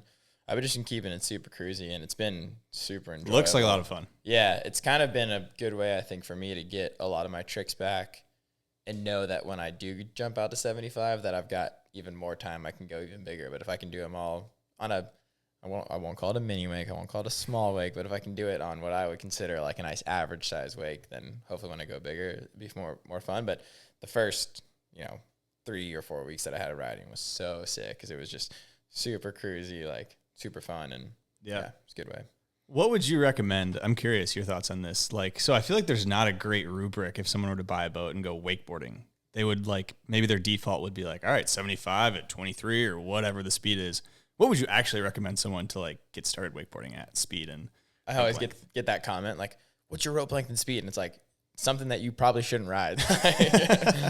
But I almost think, and I'll make a YouTube video on this, but there you go. I think that there could be a really nice rule of thumb. I'm sure that Murray's had to have done something on it, but where you would go, okay, so if I ride 22 and a half at 75 feet, I could drop a mile an hour and take 5 feet off. So then I go 21 and a half at 70 feet, 20 and a half at 65 feet, 19 and a half at 60 feet. You know what I mean? And So work on, your yeah. way back. And so then from there, what would it be? That's a good rule. That's a good 18 rule and of a thumb half for sure. at 55 feet, 17 and a half at 50 feet or something. However, if you're a bigger guy, 17 mile an hour, you might feel like you're dragging a little bit. Yeah. But that rule of thumb where it's like a mile an hour and 5 feet slower, I think kind of is adequate. And then if you're a kid, though, I mean, come on. If you're a kid, you can go like 14 at like 45 feet. I think it's just you got to clear wake to wake in like the safest manner possible. There's no reason to go and just send yourself blindly because Totally you got to agree. get the wake to wake. No, shorten the rope, slow the boat down. Like, and I would start on the extreme side of short and slow. Most definitely. And if you're getting frustrated, like, sure, bump it back, bump it Yes. up, but like, don't start at the long end of the thing. Correct. Totally. I definitely love this conversation because what you said I think is super, super rad. The way I've understood the way to pick a rope length or a boat speed or something, I feel like there's an order of operations that I feel makes the most sense. And I'm curious if this is what the boat world thinks of this. But, to me, it's like make the wake the size you want or the size it is, whether it's put the weight in or do something, and then run fast enough to clean up the wake. You want it clean. And then the rope length can kind of be the last thing you pick.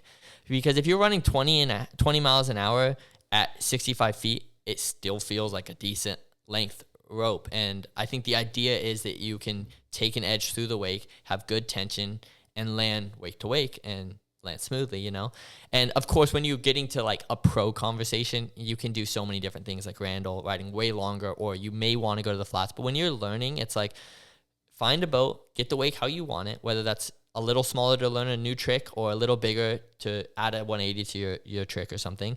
And then go from there with the speed and rope length. I love that he said 65 at 20 and a half. That's what I ride almost every day. Yeah. At my house, I have an older boat, smaller wake, and it's amazing. I mean, we fill it up as big as we can make that boat when we ride at that length. I'll also ride it empty, and then I'll ride 60 feet at 19 and a half or something. And so I think And it's something to be play with it a lot. Something too, to be but taken with a grain of salt because the bigger boats now as well. I've got a 24 and a half foot boat. I do really like my Axis because when I have zero weight in it, nothing stock, I can still get a pretty clean face like with no weight in it at a slower speed. But when we go on even like our Just Ride tour, sometimes we're in a 25 foot boat. We've got 10 people in the boat. It's really hard to make that wake small and clean. You know what I mean? So people have to take that with a grain of salt that, and let's say, okay, I do want to ride slower. I want to like lower my risk, but increase my reward. Okay, well, let's just work on heel side wake. So yeah, let's just clean up that one side of the wake with that slow speed, with the short rope length, and just work on that. And then we can switch it over, just have a couple of people sit over, things like that. There's a lot of ways that you can make it It doesn't have to be scary. It doesn't have to be. Well, it's so painful. versatile. That's the crazy thing is Yeah. boats are so versatile. Like you were saying, you can do one side of the wake, work on toe side, one wake, 360s, toe side. That's like so many options you can do. And it's like kind of need more. I feel like there needs to be like a rubric or something when someone buys a boat or gets a boat. It's like, this is what you do. I don't know. I feel like it's a tool, and for so long, like I didn't grow up like a handy person. I've learned that along the way, but by the need of having to do it. But like I didn't know a drill had settings. You know what I mean? Like where you can twist the top and go 20-1 or whatever. Like I didn't know. I just always drilled on the same setting, and I feel like that's what people look at boats as. Like there's one setting, max the weight out, 22 miles an hour, 75 feet or whatever it is. And I'm like, no, this is a tool. If I want to learn a switch back roll, I'm going to ride a lot shorter, and maybe I'll go extra short. So I know if I leave early, I'm still going wake to wake or whatever. Maybe I'll go super long and go one wake, but it's a tool. You got to like kind of learn how to use it.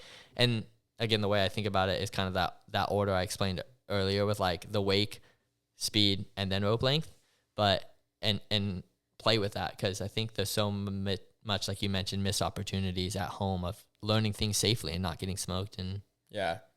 I'll add on there one more, and I'll do a shout out to Pinar. She's the woman that I was able to go coach in Turkey this Okay, summer. sick. And She's on the Patreon. She's dope. Oh, So, cool. Yeah. She their whole family is like super rad, but I had the opportunity to go coach them this summer. And not only was it just awesome to, see Turkey and see that culture, but it was a great time for me to work on my coaching. And we had a couple sessions where, hey, we want to do 360s and stuff like that. And so we went like deep back to the building blocks, to the basics. We went out on a jet ski on a finless wake surfer.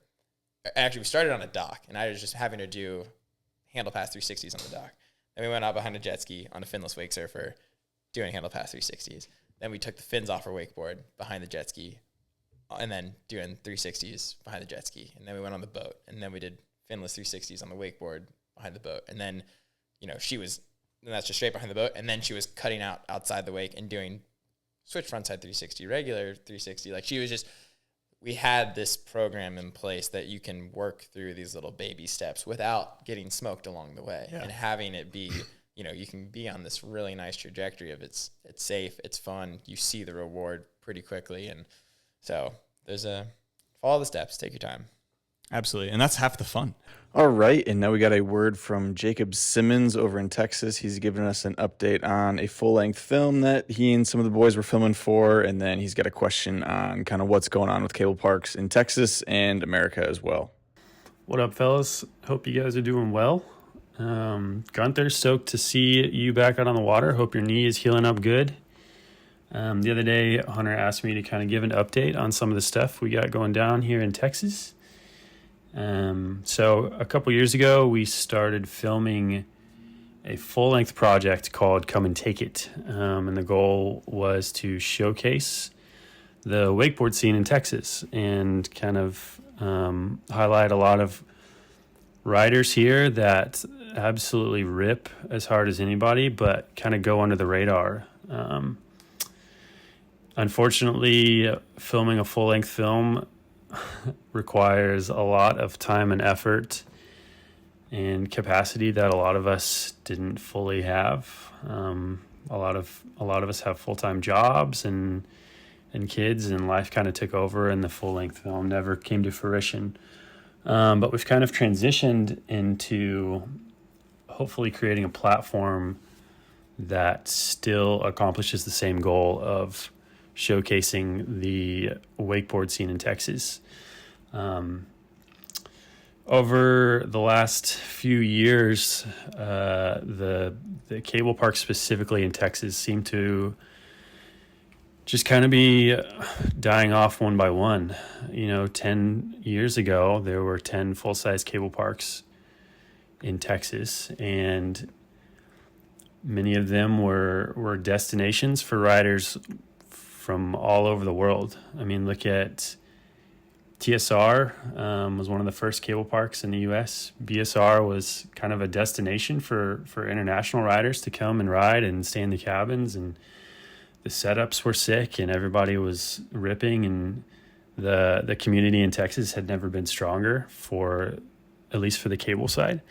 But, you fast forward 10 years in 2023 and there's only 5 full-size cable parks left. And a lot of the local communities and riders seem to have kind of lost interest in the cable community here is slowly starting to die off and dwindle. Unfortunately, I think that trend is beginning to happen all over the U.S. Texas, I think, is just the most obvious one. So my question for you guys is, what do you think needs to change within the cable wakeboard community, within the cable wakeboard industry, to foster sustainable parks, sustainable communities? What do riders need to do? What is their responsibility to help their parks continue to grow and stay open? What are park owners' responsibilities to keep their businesses sustainable and profitable, so that they can continue to create a space that locals and beginners alike want to come learn to ride, continue to grow the sport? I know that's like a super nuanced question, but I'd love to hear y'all's thoughts and hear what you have to say. All right, so we just got a word from Jacob Simmons there in Texas.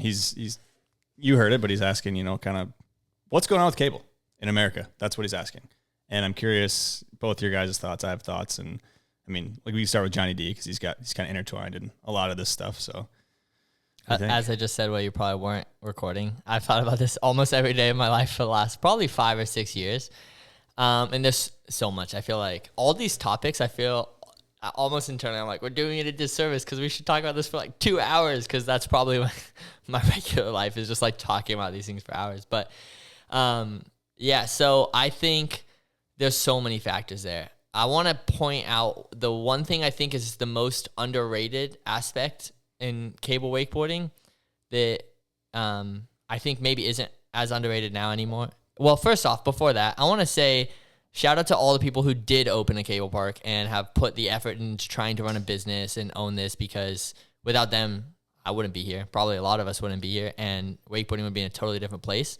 And it is one of the hardest things to do, I think, is to open a cable park and be successful. And so shout out to all of them, especially on such a new industry, like for just regardless of whether they're going to do things right, they're going to do things wrong. And we're probably going to talk about the things maybe that were done wrong, but they're all like trying so hard and so passionate. And so I just want to give them like credit right there. But to start off, I think that community is something that's way undervalued. So he talked about 10 cable parks in 10 years, or 10 years ago, probably 10 years ago in 2013 or so, 2014, I moved out to BSR, and I lived at BSR because it was the spot everyone went to. Graham lived out at BSR. We lived in cabins on site. I worked at the cable, coaching some people and doing things, trying to like build a name or whatever. And honestly, just like because the scene was booming there, it was like something you wanted to be a part of. You were like drawn there. But I think all those cable parks have opened and had a ton of influx of people from, this is common, I think, in America, like the local government's promoting things and supporting or marketing. Like the city just wants to say what's cool going on in their city. So we got this new thing, we're going to promote it. Now everyone in the community, in the city, let's say, comes out to the park to try it out over the next 2 or 3 years. You basically get free marketing and free press for like 3 years. And then I think we've, probably these people who open cable parks, none of them have a marketing background, but that was probably a struggle, was to try to see, how do we market this? Like no one was really doing it super well. How do we get these people from schools to come out? And then I think the members were undervalued. And that's what I mean by when I say the community. I think that the season pass riders on paper weren't bringing in a lot of value. And that's another topic, but I think that they had so much effective word of mouth marketing value, especially with Instagram and stuff. Like these people, if you get a kid who's super hyped, who's posting on Instagram every day that he's wakeboarding and a new trick, and like that he's in this event coming up and that going on, and he's making friends, then I think that everyone in his school and his high school and stuff are going to get exposure to your park and learn about it. And I think that is an aspect that was just hard to figure out for parks for a long time. And in Texas, I think you see a lot of them have that like 3-4 year life cycle where they do really good for 3 years and then kind of drop off. And I think a lot of it is that like free marketing ends and then the excitement ends, and you got to find new ways to get people in the door.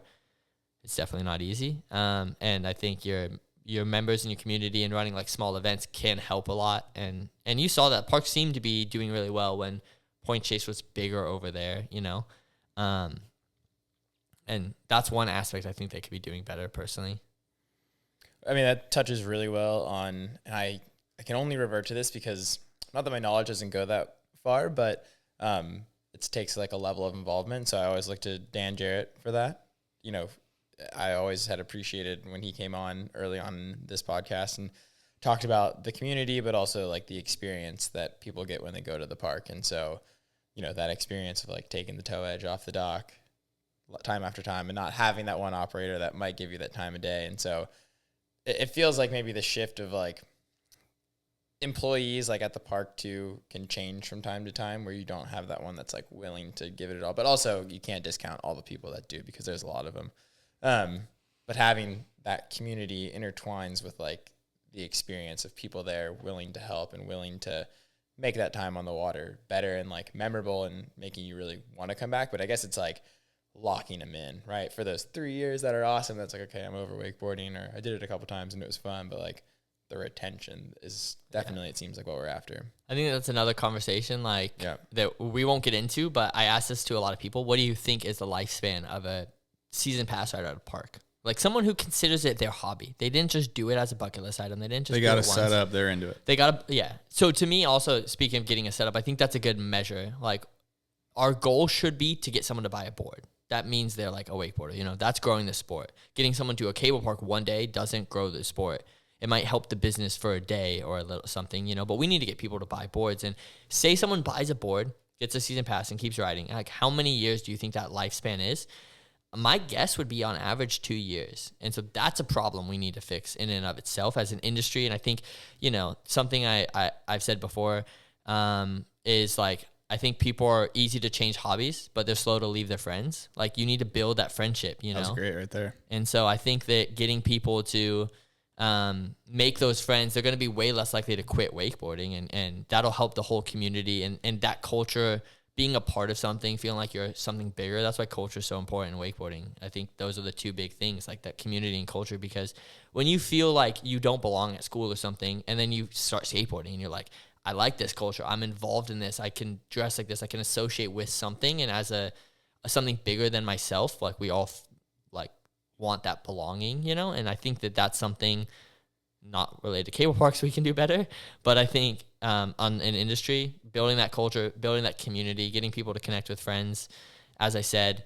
And then, of course, like there's so many little avenues you can go down because, you know, I believe it was Christian von Lerchenfeld who said, Nico's dad, who, you know, owned cable park manufacturers in the past and invented the 2-tower cable.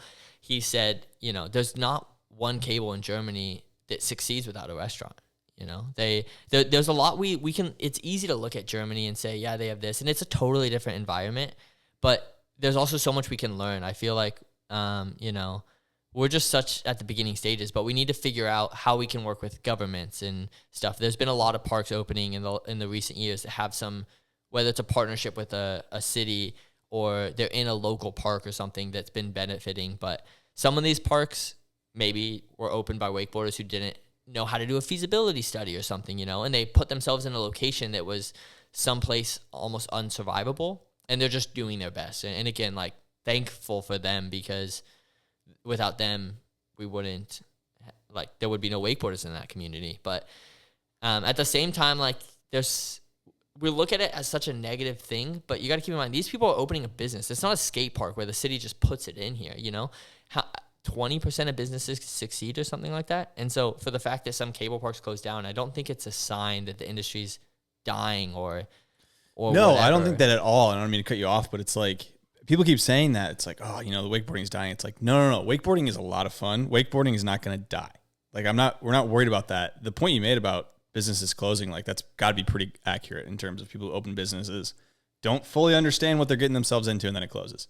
That's not cable wakeboarding's problem. That's not wakeboarding's problem. That was the business's problem. And that's not to put it on the shoulders of the person who opened it. We need more of that. But that was just a really good point that you're making there. Yeah, and I want to say again, like, it's not the business owner's fault. They might have been led down by manufacturers who it's a new sport. We're trying to figure this thing out together.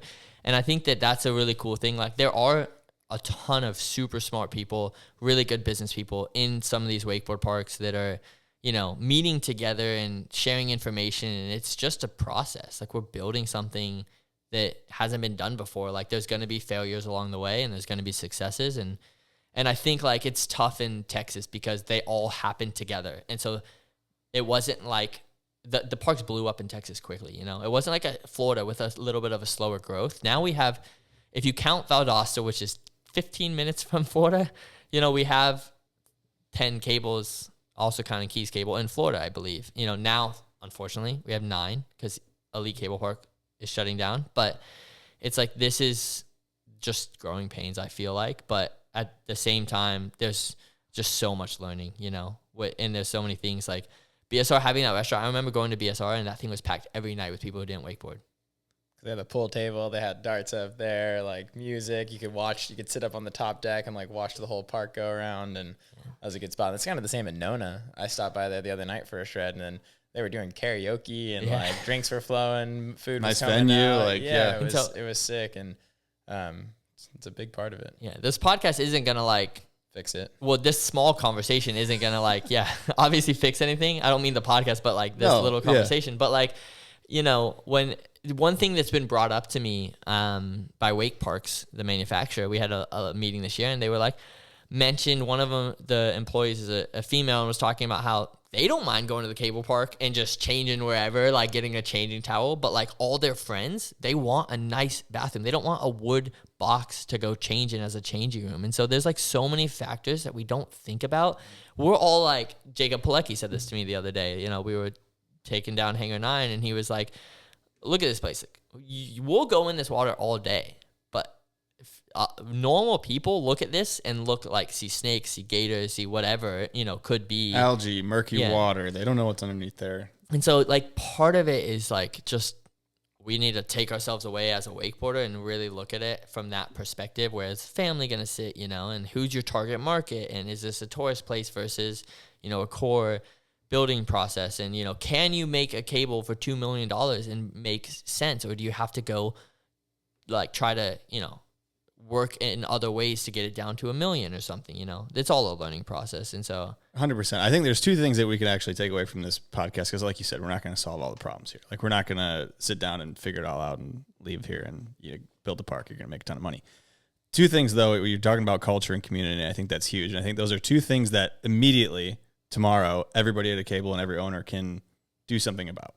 So from a rider's perspective, I'm curious both your thoughts on what is important for the riders, the people who go there all the time, to do to make people feel like, if they're a first timer, second timer, third timer, to feel a part of the community, to feel like you can reach out a hand to them and ask a question or whatever. What's important, from your guys' perspective? Sorry, I want to answer both, but I actually am wondering, did you mean as a customer, like a season pass rider who like is active in the core sport, community there, what can they do? Okay. What can they do to make the place better?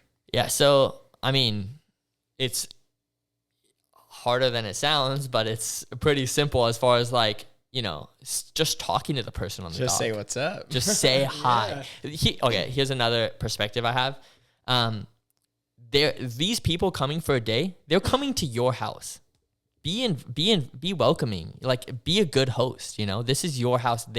They're walking into your place, and that means that you're the ones that's supposed to say hi. They're not supposed to say hi to you. I hear so many riders say, well, they didn't come talk to me. Like, if they wanted to make friends, they should have said hi to me. Dude. That's what I'm saying. Yeah. Like, they're a guest in your place, and you want them to feel welcome. Like, we want to build wakeboarders, right? So it's like, you need to step out and make that move, because you need to take ownership and like, this is your home, and you want people to feel welcomed, And I think that taking that approach as an athlete, or as just a rider at the cable park, goes a long way. When you become a season pass rider and you've been there for a year or 2, that is your home. Like, that's how I think of it, and just that mindset alone, I think anything you would do when someone comes to your house to make them feel welcomed, you could do it at the cable. You can say hi, you can say, hey, do you need help, doing this, or give them a little bit of advice, Yeah, it's not rocket science, but it's something you have to go out of your way to do. Because you can show up and you can talk to nobody, and then you can grab the handle, you can go ride, and then you can cut off at the edge, go to your car, and leave. You can totally do that. And you know what? That's fine if you want to do that, but it's not as fun as if you start talking to people. I'll tell you that much right now. You start talking to a dude who just brought a rental setup and he's cutting some laps, and you see maybe he's a similar boot size to you, and you go, hey dude, like, have you tried like a real setup before? And he's like, no, dude. You're going to have a great time watching that homie go and like figure out how to ride a real board. He's going to be stoked. And you know, more often than not, he's probably going to want to come back because he talked to you, you made a connection. And I'm not saying you have to go out of your way every time to every single person on the dock, but do it more often than not, at least, just to make a conversation. Because like you said, you want to build a community. You want to make it a place that people who haven't done it before and are already intimidated. They're in their bathing suit in front of a bunch of people face panning off the front of a dock. Like, oh yeah, it's not a snow hill where you're covered in snow gear and no one knows who you are and no one's standing around watching you face plant. So it's like, we gotta rethink about the core riders, how we're approaching our day to day at the cable. I think. And yeah, it's intention. Like, and don't get me wrong. Like, I was just like every other rider. Like, my wife came when we dated. She wanted to learn how to wakeboard, and we were in some cable park traveling, and she's the one who felt all those things, like the intimidation and the face planting and stuff, that kind of opened my eyes to that aspect of like, you know, my thought is like, was the same as everyone else's. Like, they can say hi to me, you know, whatever. I'm just doing my thing. And, you know, it can sound like a chore, but you said it perfectly, like pointing out that it can be so much more fun, you know, meeting someone. I see someone trying a tantrum. It's like, it's easy to just ignore it, but also like give them some advice, because them landing that gets me so stoked, you know, and the fact that you were part of that is super cool. And so I think just being involved in a lot of riders, I think, are going to say like, well, that's the cable park operator's job. And in my opinion, that is the cable park operator's job. But also, it's just an insanely hard time right now to hire good staff, to have good employees, to keep good employees. Cable parks aren't that successful already, so like they can't pay a ton, you know? And so at some point, like, it's us as a community's job, you know? It's not just that cable park operator's job. And maybe if they see you doing it, they'll learn a tip. Maybe they're not as good as a rider as you or a coach, and you'll tell the guy, hey, do this with the handle, and you'll get up. And then the operator will be like, oh, I can say that, you know? 100%. Yeah. So on the other side of that, what do you think, what are some things that parks can do to make the culture community aspect a little bit more, you know, fluid, easier? Well, I mean, there's so many like small practical things, but I'll try to take the perspective approach again, which is that those core riders matter more than you think, you know, that they are your marketing, they're your word of mouth, they're going on the cities, you know. Again, how many people come to your cable and then don't come back? And if a friend brought them, they're going to be way more likely to come back if their friend's already there. So first of all, that's a better target market already that you're going after by using members to approach them. Of course, like, you know, I talk to so many cable park owners and share that advice. So that's why it's like, I don't want to just say everything they're doing wrong because they're trying so hard, but it's like they can, you know, be more consistent. Like, there's so many small things with being consistent, from the person in the office giving the same advice to the person as the dude on the dock. You know, there's a few different ways. Are your arms in? Are your arms completely straight out? And being consistent with that. But I think the parks know that. It's just, again, it's tough to keep staff. It's tough to train these guys. Like, it's not an easy job. And some of them are opened in a tough situation where they didn't build a restaurant, and now they're like, dang, we could use that, but where are they getting money to do it? You know, like, true. It's tough, but I mean, I feel like it's a good time to give some parks their flowers. You mentioned Daniel Jarrett at West Rock. You've been to a ton of parks, you know, stateside and abroad. What are some of your favorite ones? You go like, hey, this place is awesome. Like, they're killing it. I mean, any of that come to mind? You said Nona. Nona was a good one. Thai Wake Park's a little bit of a gimme, but like, that's true. you could hang out there all day. You know what I mean? Like, they also, like, I visited there 2020 maybe or something, and they were just happening to do a video contest. So this kind of goes back to your question, but I just want to throw that in there because they're great. Yeah, and I would almost say that this year too, I've been all ears of this conversation and trying to be the sponge in this situation, because, you know, this year, and even I'm kind of guilty of it of the years past. Like, I really haven't been at the parks, like, hanging out there too much. And especially at OW, I am a little bit of like, show up, kind of do my thing and leave. Try to be cordial when I can, but I don't hang out there all day like I used to. But, you know, in regards to the first question, though, like, I did hang out at Wild Wake Ski this summer with Andy Kolb. Yeah, I went there too this Wild summer. Wake Ski, right? I'm saying it right. Yeah, I believe so. I always butcher the name. And I think so.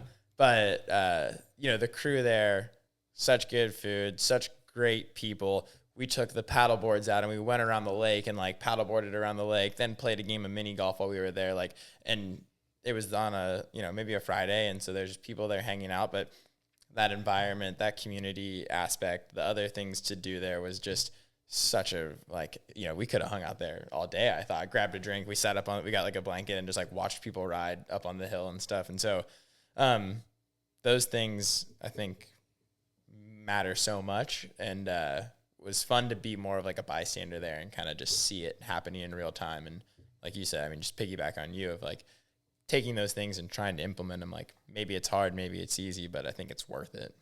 Yeah, we did the same thing at Wild Wake Ski. It was super fun. Yeah. And I went out with the owners to this Oktoberfest thing and all the staff. That's something that I also find, we actually had this really rad at OWC back in the day, but like when I go to France, there's barbecues with the staff and stuff. And I think that's something that parks can do is like, it starts with your staff. If you can build the community in that staff, it'll grow, and they'll want to, the members will get involved and stuff. And so I think like they all went to Oktoberfest, which was super cool at Wild Wake Ski, like all the staff, and it's like building that family.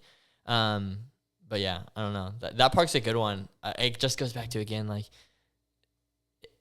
I wish more park owners went to Europe, but it's tough because they got to run their own stuff, and especially because the European season is so short.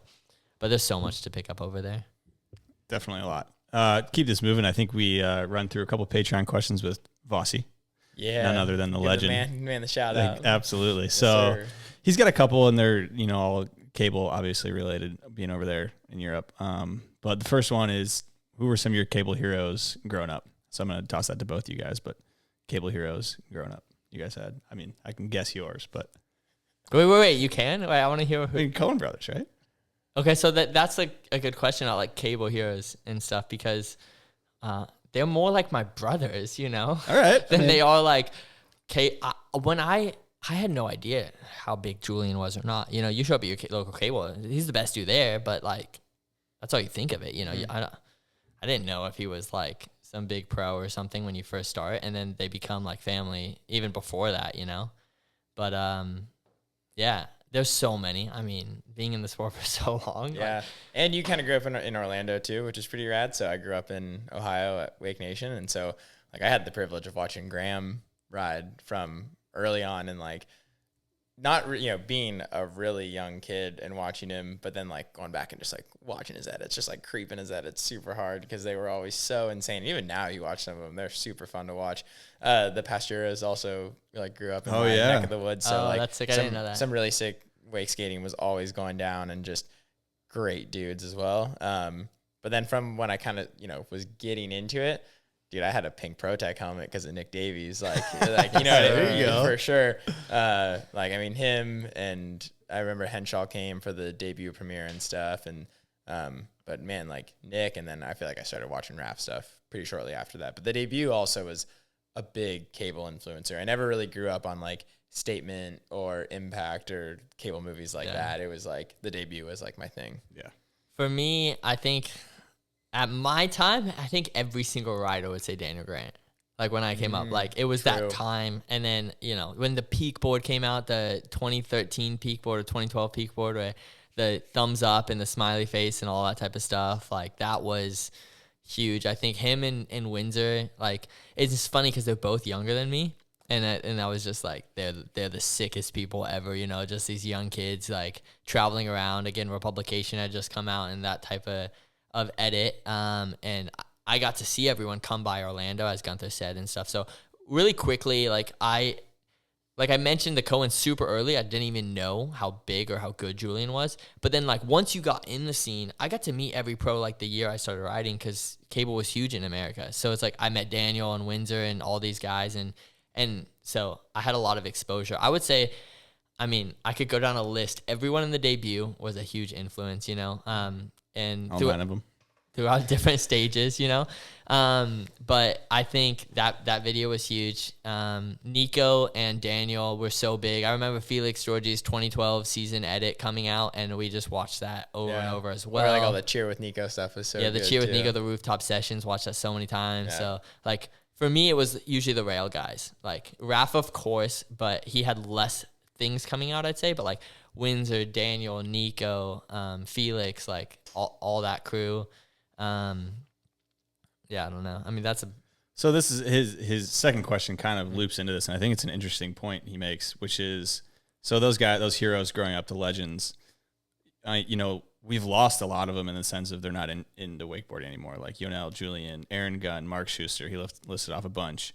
He's wondering, what would bring them back, and how do we prevent that from happening in the future? How do we prevent the Aaron Gunns and the Mark Schusters and, the Cohens from... I had such a good conversation with Stefan, just random cold call about some slingshot thing we were doing. And we went on about this, I think there's so much here with, I used to get so annoyed because there's so many good riders at OWC, the Whirls, the Cohens, that would just like stop wakeboarding. And I would just be like, how can you stop? Julian was a little different because he went through so many injuries. It's kind of like a Mike Mo situation, I feel like, where it's like you don't want to wakeboard because it doesn't feel as good as you remember it feeling, and there's a special totally place. Fair too, yeah. And so Julian loves it. Aaron Gunn watches everything wakeboarding, like still like. Oh, he's still lurking. Okay. Dude, during Langenfeld Open, we were all tuned in on the live stream. Oh yeah, and it was like Anna, Nick said, there. Aaron, and it was super sick actually. Yeah, me, Guenther, Anna, and Aaron all went to something in Canada together, and then like we were all on that live stream from home, and I was just thinking about that, like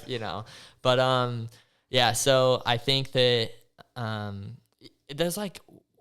I used to be annoyed, especially like guys like Chandler were so talented and were about to make it, and then they leave. And I never got the publicity that like Chandler and Yanel got and stuff. And so I was like, in a way, I was like jealous of them. That not like extremely jealous, but like you have this, what I want, and then you're just like throwing it away. Like, how could you do that? And how could you ever quit wakeboarding?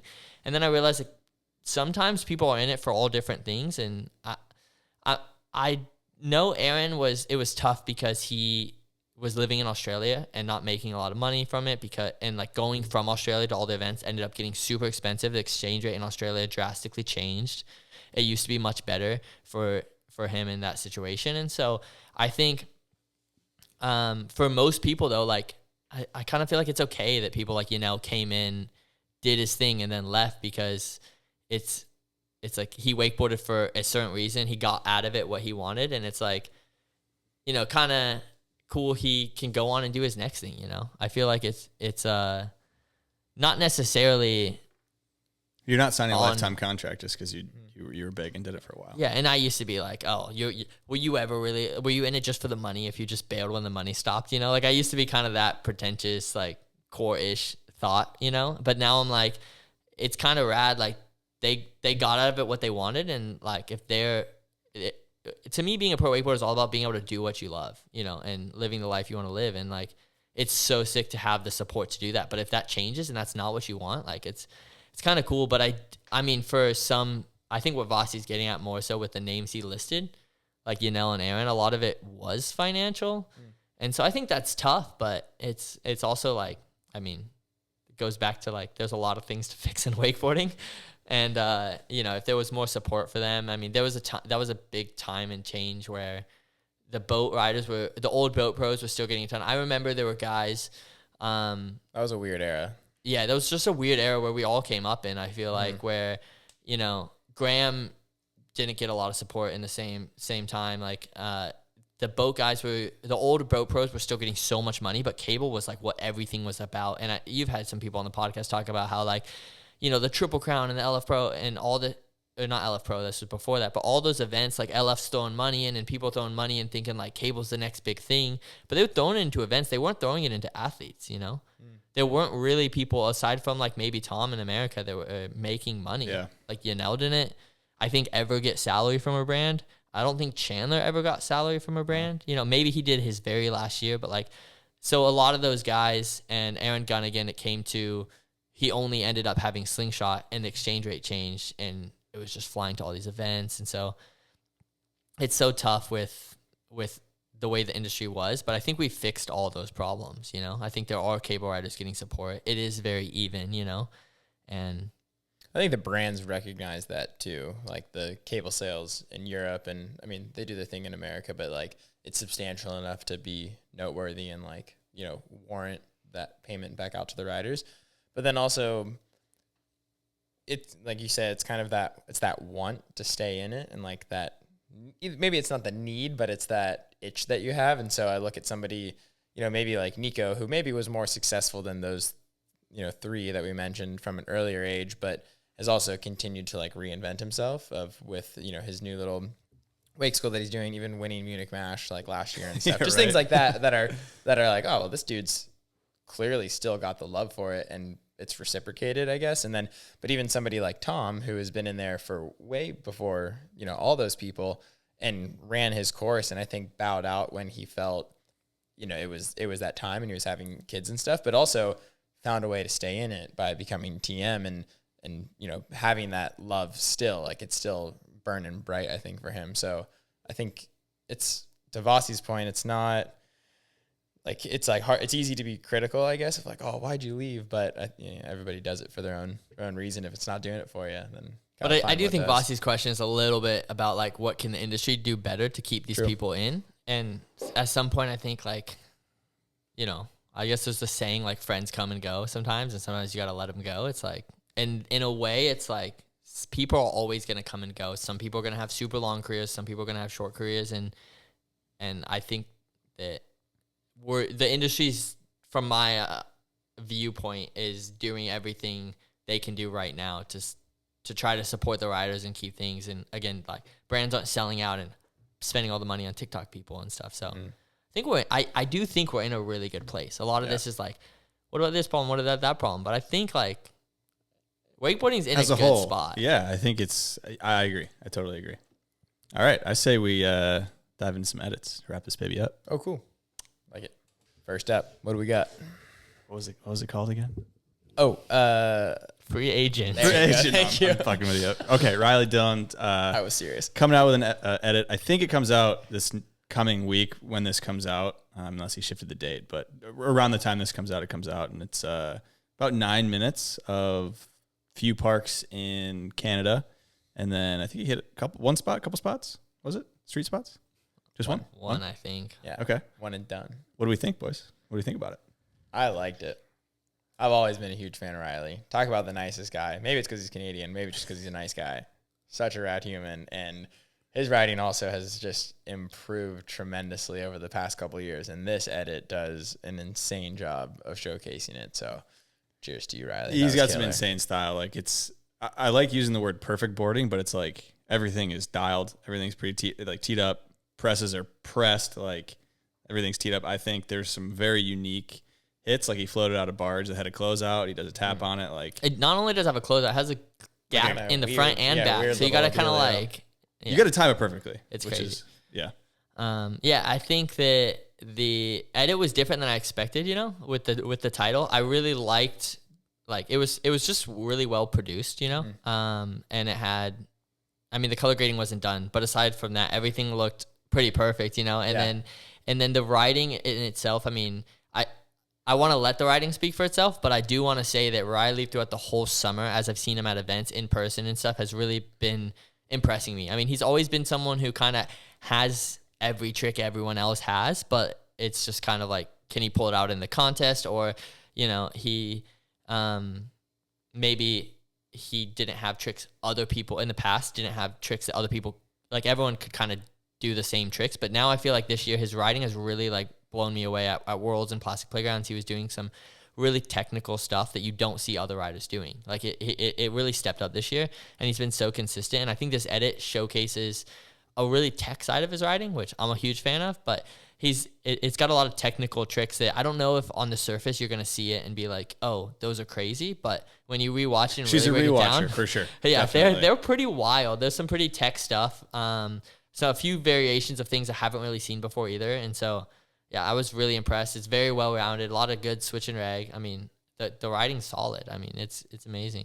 Yeah. The one thing that I loved and that I take note about that also drives me crazy, like on social media, is he like full pulled full pulled everything. Like any rail that had a kink on it, he slid through the end of that thing and just like and got bounced out of it. That's why I always Bounced out. That's a good way to see put that it. on social media where people are like coming off early on kink rails They're and not kinda hitting all the way leaking. through. I'm like, dude, you should have just done another lap. You would have had it. But like to me, that kind of wasn't a make. Me and Like, Hunter have talked about this a lot. That's Yeah. why I love donkeys, which he has. There's a few in the Yeah. in the part that he Yeah. goes through, but like a donkey really shows. Are you on top locked in? Can you ride another 10, 20 feet, or are you like on the side and when you hit the donkey, you bounce off Yeah. and you can see, and he's like on top Get locked that in. out of here. And, No, Riley was locked in. That was cool. Yeah, and, yeah. He really was thoughtful. Spent some time. Like things were teed up. You know, he didn't just do tech tricks that were a little sloppy. Like you said, made sure he full pulled, made sure he was teed up, and he's like, if I'm gonna put out a trick I maybe haven't seen before, then this is gonna be done right as well. 100%. Rad. I'm a guy who spray painted enough boards in my day to know that it's not easy to spray paint a board and get the lettering spacing correct. So shout out Riley. I don't know if that was first tee or not. It looks like it probably was. So shout out him on that. Yeah, good stuff, Riley. Anything else on that part? I'm stoked. We talked about the winch part of it. How you can. Some people like to turn into like one winch spot into like a minute and a half worth of footage with B-roll surrounding it. Not a huge fan of that. He like had B-roll, hit the clip, and I think there was maybe a little bit of B-roll after, and that was it. It was like in and out, got it done. We like that. I don't even remember the B-roll. It might be there, but it was just such a quick little thing, and I think that's super cool. Like it didn't even feel like, oh, look at me, I'm winching. I think that's the thing you see a lot. Yeah, and 100%. it was just another clip. And it was a big spot too. I mean, she's been tossed around, but like it's Canada, it's cold in the fall. So yeah, for a 9-minute video, that reminds me. There's an intro, which I think is cool. But when the riding starts, the riding starts. That's a good point. It's not like when the barge got set up that you mentioned. It's not like, oh, watch this clip of me putting out the barge. Look at the work I put into this. It's like the barge was just there. He hit it. He killed. Yeah, it was like a quick time lapse, and then boom, we're sessioning. And you time lapse like really shows the perspective of what that barge is, so you understand. But aside from that, it was like set up the perspective of it, hit it, and I think that's super cool. That's what I like to see in edits. Just like there was a lot of riding for that 9 minutes. That's a good point because that's a lot of space to A fill. lot of clips. Yeah. All right, love it. I have a Good work, Riley. Oh, yeah. Good work, Riley. What do you got? I got a side note, a question. So the intro is really rad, and he kind of talks about the pressure to move to Orlando, and you just had Ollie on the podcast and stuff. So I think this is maybe an interesting time to talk about like you, for example, did move to Orlando and come here. Sure did, bud. Sitting right here. which is rad, but I think it's just like an interesting topic of like the difference in trying to make it in different places and like him being from Canada and like do riders need to move to Orlando? Like, I don't know. What are your guys' take on that? Because that's just something I hear a lot of discussion. It depends what you want to do, I think. But also, I mean, I'm curious to hear your thoughts on it because you did the same thing from the Midwest. But I don't know. I was listening to The Bomb Hole with Bert and Donna. Is her name right? Donna Donna Carpenter. Carpenter. And she was talking about how it's important to build, like she as a brand, they want Burton to build all these local heroes at their local hills and their areas, in their respective areas. And I think that's definitely something that we could maybe work towards a little bit better in the sense. Obviously, we're not nearly as big as snowboarding, but like Riley being a Canadian guy who spends a lot of time also in Europe, and he spends time in the South too. It's like, yeah, he's a Canadian rider and he has his roots there and he spends a lot of time at those parks, but like he doesn't just spend all summer in Canada and then stop wakeboarding. That's it. So it's like, I get what he's saying for sure, but does he need to move to Florida? I don't know. If I was a brand, I wouldn't see as much value in him if he just moved to Florida and stayed here. I think his value is like him being in Canada, then Europe, and then the South for a little bit. I don't know.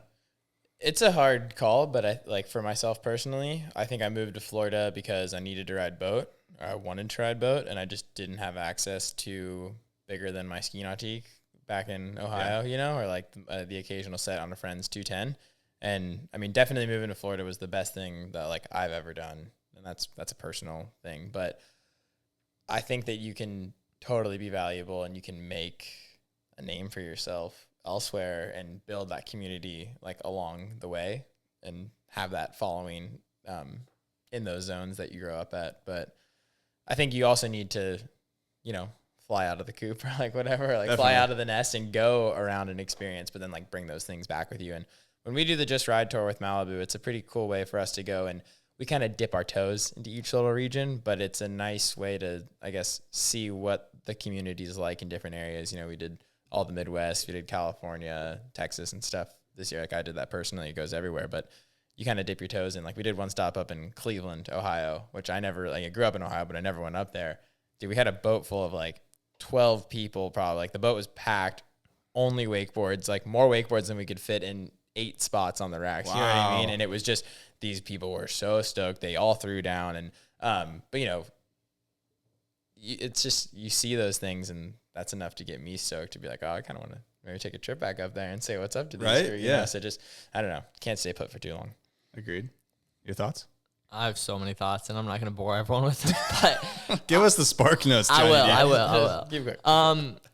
Living in Orlando, I want to clarify. I did grow up in Orlando, so take what I'm saying with a grain of salt. I understand I'm a little like privileged in a sense that I didn't have to make any decision like that.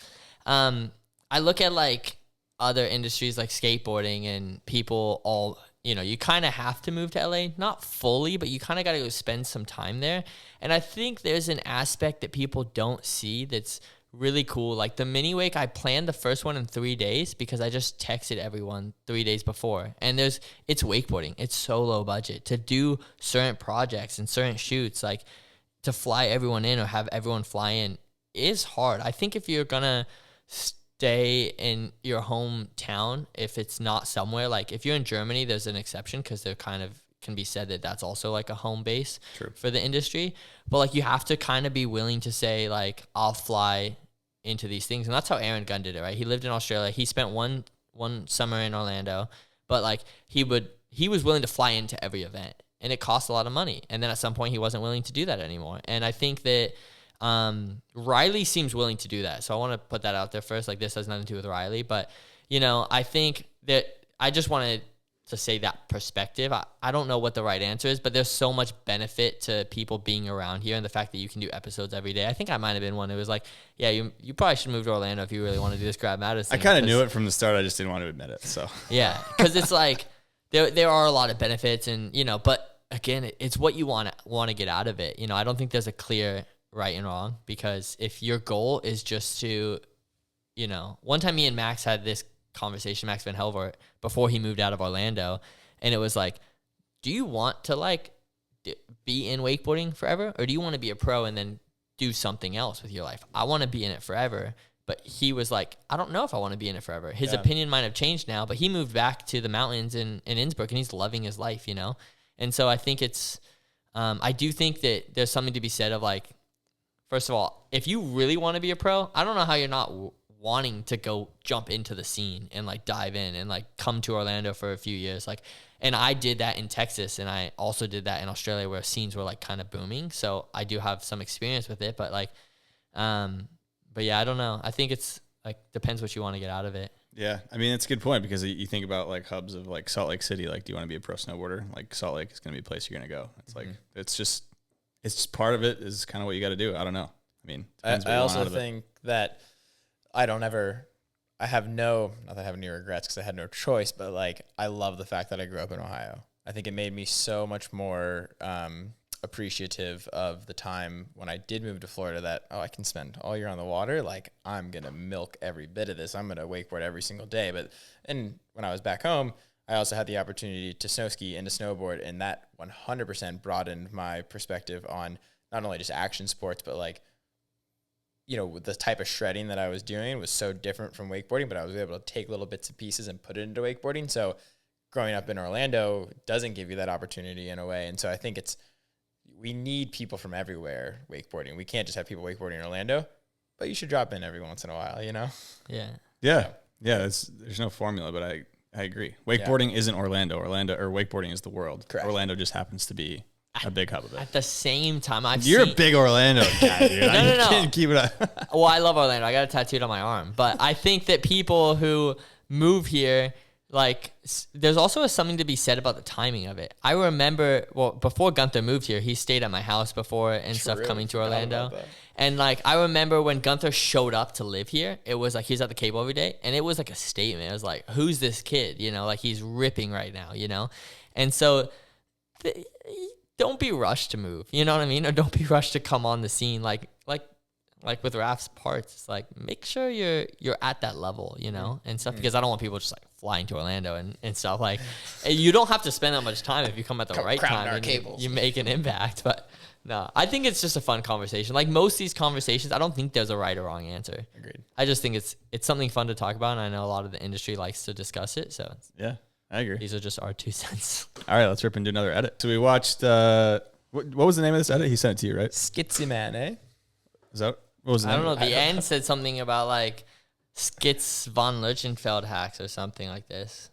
Let me check. That's actually pretty funny because it's all Nico rails. Yeah. I kind of didn't really put that together. Yeah, I don't see a title at the beginning of this. The end has the title. Skip to the end. Come on. I think he just sent me a Dropbox link. Reen's new edit. Reen's new edit. Just watched it. What, 3 minutes and some change? Easy on the eyes.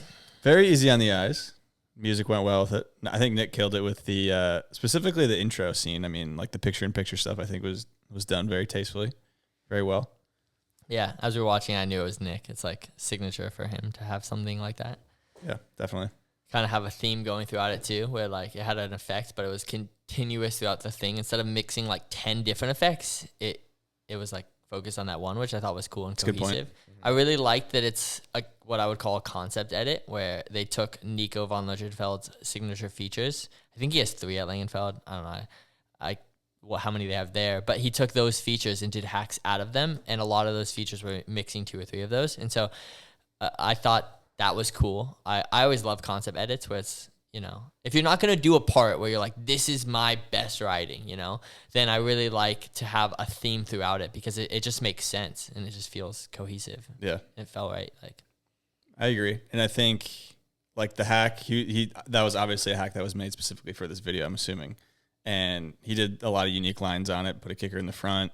I mean, is there anything you guys want to talk about before the ender? Because I got some thoughts on the ender, but I just appreciate like making unit rails gnarly, because unit rails are too safe in my opinion sometimes, except when they're hacked at like Langenfeld Open and stuff. But like they're so safe, and there are some pretty heavy consequence in that, like big drops and a nice usage of the features. It wasn't too much, it wasn't too little. It was just like well thought out and solid riding too.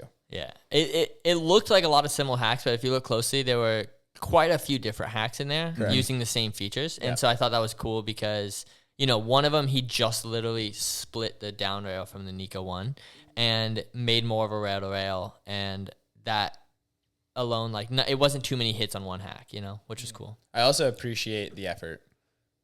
I mean, you know, you got to move rails around, but like dropping anchors, making sure it's set up perfectly, taking that time to like kind of pucker up and hit it for the first time. Yeah, cold and like, rainy. Yeah, it's just not just like your normal cable going and cutting laps. Like there was effort into that. I always appreciate that. 100%. Ender I thought was cool because, I mean, you don't get closeouts every day. Legit. Like, that's a legit. Proper. Or I guess, is that, I mean, it's a closeout to a kicker, right? And then you had a bank at the end. Kind of a close in. I mean, yeah, it's both, right? I know it's a closeout, right? Because you're hitting the kicker and then you're closed out. We can't really wall. tell. We can't blow up the ender though, can we? Well, this edit will be out, right? Yeah, it'll be out already. But he also put it on Instagram. You know, that's what I thought was really cool. The marketing was like such a dope way to do it with the one hit on the Nico, but you don't know what's behind the wall. That's what my bigger point was, is like, is he just going to the water? Is there a lander at the end? Is there a down rail? Yeah. And I thought that was sick. I love it and hate it because that hack looks so sick. Like, he could have gone so many different ways with that hack. I'd almost want to see like a few more hits. Like, you could tap it and then go to the rail or something. But like, again, it's cool to not overdo it on, you know, 10 hits on one hack, but like more than one hack and changing up with like 2 or 3 hits per feature. Yeah, agreed.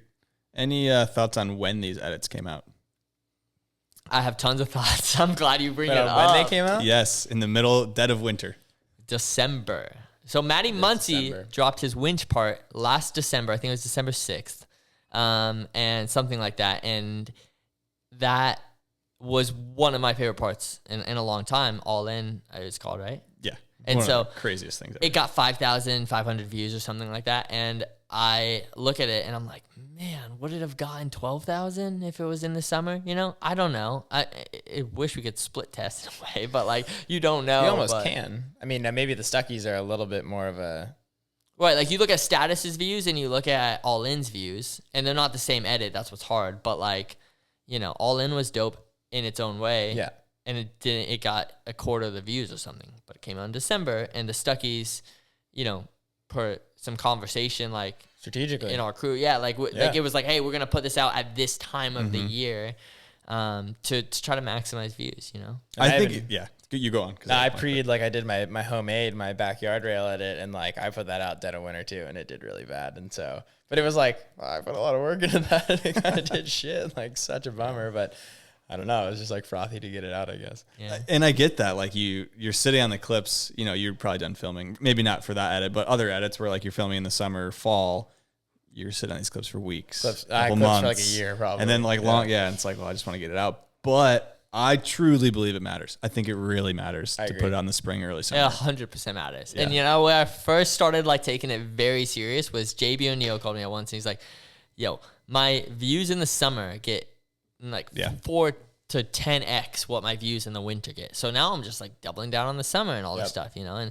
he was like always in the YouTube is so good with like giving you analytics, but that was super insightful to see. Like it didn't matter. He's posting so much content that almost like shows you how much it does matter. I mean, it makes sense. It's not rocket science. That's when people want to consume the warm water sports But stuff. here's the aspect. Like I put out a video in December, like with the winter and the springs to try to win Rider of the Year. And like there's other goals with the edit, right? Like the core community is how many people? Like let's say it's 1,000, 2,000. Like your video will get that crowd. And so if your goal with your edit is maybe like you're trying to close a deal on a contract, trying to win an award, you know, there are different goals. So I do get it because I've done it. But like, again, it comes back to kind of like being thoughtful about it and having like a plan. And maybe this is none of them. Maybe it's just they were just so hyped and they wanted to put it out for everyone to see, and we're gonna watch it and be hyped for the winner, and might inspire me to go hack a rail or do something It's crazy. actually- So I appreciate that. For sure. This winter specifically, I feel like there's been so many edits coming out this December from the European guys. Yeah. Which like normally I've seen those edits coming out from the American guys, I feel like, coming out in winter. And so like their season ends so much sooner. So I don't know when this was filmed, it looked cold, but most of their edits are going to be filmed way earlier in the year. And so I guess that's why they don't release them in winter. But it'd be an interesting conversation to have with like people from the Cable Mag or Langenfeld and stuff, because maybe the approach is like trying to keep the people engaged enough so that when there's a full close down of cables and a reopen, that people actually come back. Maybe it's like super strategic.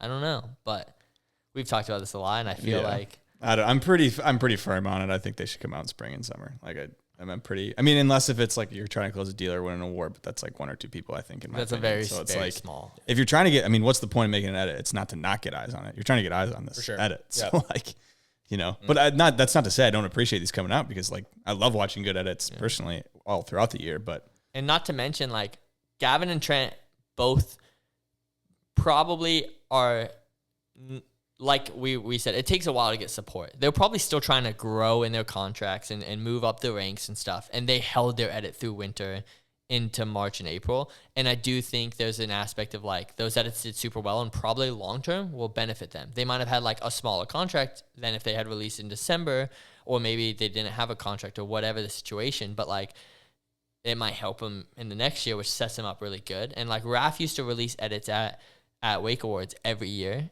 Not Wake Awards, sorry, Beers and Premieres, the morning of Wake Awards or the day after at Surf Expo. And then like he'd win Video of the Year the next year with the edit. And I was like, that was dope. You know, he didn't release it before the voting to try to win it that year. Knowing what was already in the field, he's like, it mattered more to him when the edit dropped. yeah, And obviously, I think Raph is a good influence in that regard. I But didn't realize that. That's cool. yeah, he did it twice, I think, where he won Video of the Year with videos that premiered at. smart guy, Raph. But Doubt. it goes back to, like, we don't have something like that. And so it'd be so rad to have something like snowboarding has. I feel. I guess that's a good devil's advocate, because like I'm sitting here saying I'd love for these to come out in the spring, but a lot of people are probably like, well, why? Like, what's the event where everyone's going to go watch these crazy edits, or what's the awards to win? It's like, you know, there really isn't any. So I'm not blaming anyone for putting the edits out when they're done. True.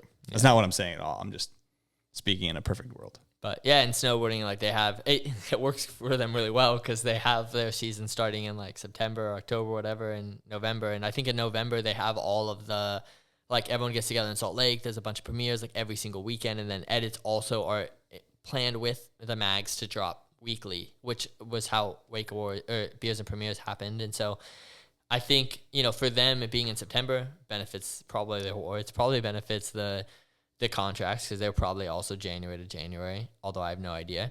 And I think that it'd be really rad if wakeboarding came together and did something beginning of the season to showcase these edits and 100%. I agree with that. like premieres or something. Yeah. Anything else? I mean, we were talking about just the point of a full edit, right? So like why go through the effort these days? I think it's a good thing to kind of end on. It's like, yeah, how important is an edit? Is it important? Does it matter? Like it goes back to Wes's question, which I think was probably more of his point, you know, and it goes back over everything we talked about, like the culture, you're building the culture. Like for me, when I started posting a lot on Instagram, because I was kind of known as like an Instagram person for a while, although I had done tons of edits before, it was like my thought process was I want the kid in school who's bored in school to like have something every day to watch to get him excited to ride that day. But now I feel a little different where me personally, I don't get excited to go ride and as motivated on like scrolling through Instagram. Maybe it's the mindset you're in or whatever, but like watching, like I said, a publication and that's why I watch like some of those old videos like Raf's video I watched this morning and stuff. It's like, I feel like edits just have such an ability to like engage you and get you to motivated to ride. And it definitely can. If it's done well. Right. Yeah, for sure. If you look through my music library, a lot of wake music in there, but only from full edits. You know what I mean? Like that's that thing that resonates with you like through and through, I think. Yeah. And it's valuable. But as you said, like only if it's done right, I think that's something where it's like, don't just make an extended Instagram edit and say, oh, I did my edit, sponsor me now or pay me or whatever. It's like, you know, your goal should be to create something that someone will want to rewatch to get excited to ride. Or maybe there's another goal, but maybe something in mind like that of what you want your viewer to feel, what you want your viewer to kind of think or see, or why should they how you want them it. to be entertained. Yeah. Yeah. Because, yeah, for me, I mean, I like, and it's different. It's like I go back to old edits because that's when I was so frothing over wakeboarding, you know, that like that has a special place for me. And I don't think a lot of new edits will do that now because it's like, you know, you're engaging with someone in that state that they're, you know, whatever going through. But when riders are trying to come up and that sort of thing, I think that they really connect so well with edits that like rewatching it. But maybe I'm just an old head. No, I still think they'll always have a place, a full like edit, whether it's 3 minutes, 6, 8, however long it's going to be, as long as it's truly entertaining, truly unique. I think it'll always have a place in the sport and should for sure. But it is rad to see like more people putting some time into. I think the pendulum's coming back. Basically, I think like, yeah, everyone will like rot their brain on reels and stuff like that's great, and like that's a great way to get someone into sport, right? Like they'll see like it kind of is like it's cool that like this 2 million view like wakeboard thing will get someone to be like, oh, what's wakeboarding? Send it to their friend, whatever.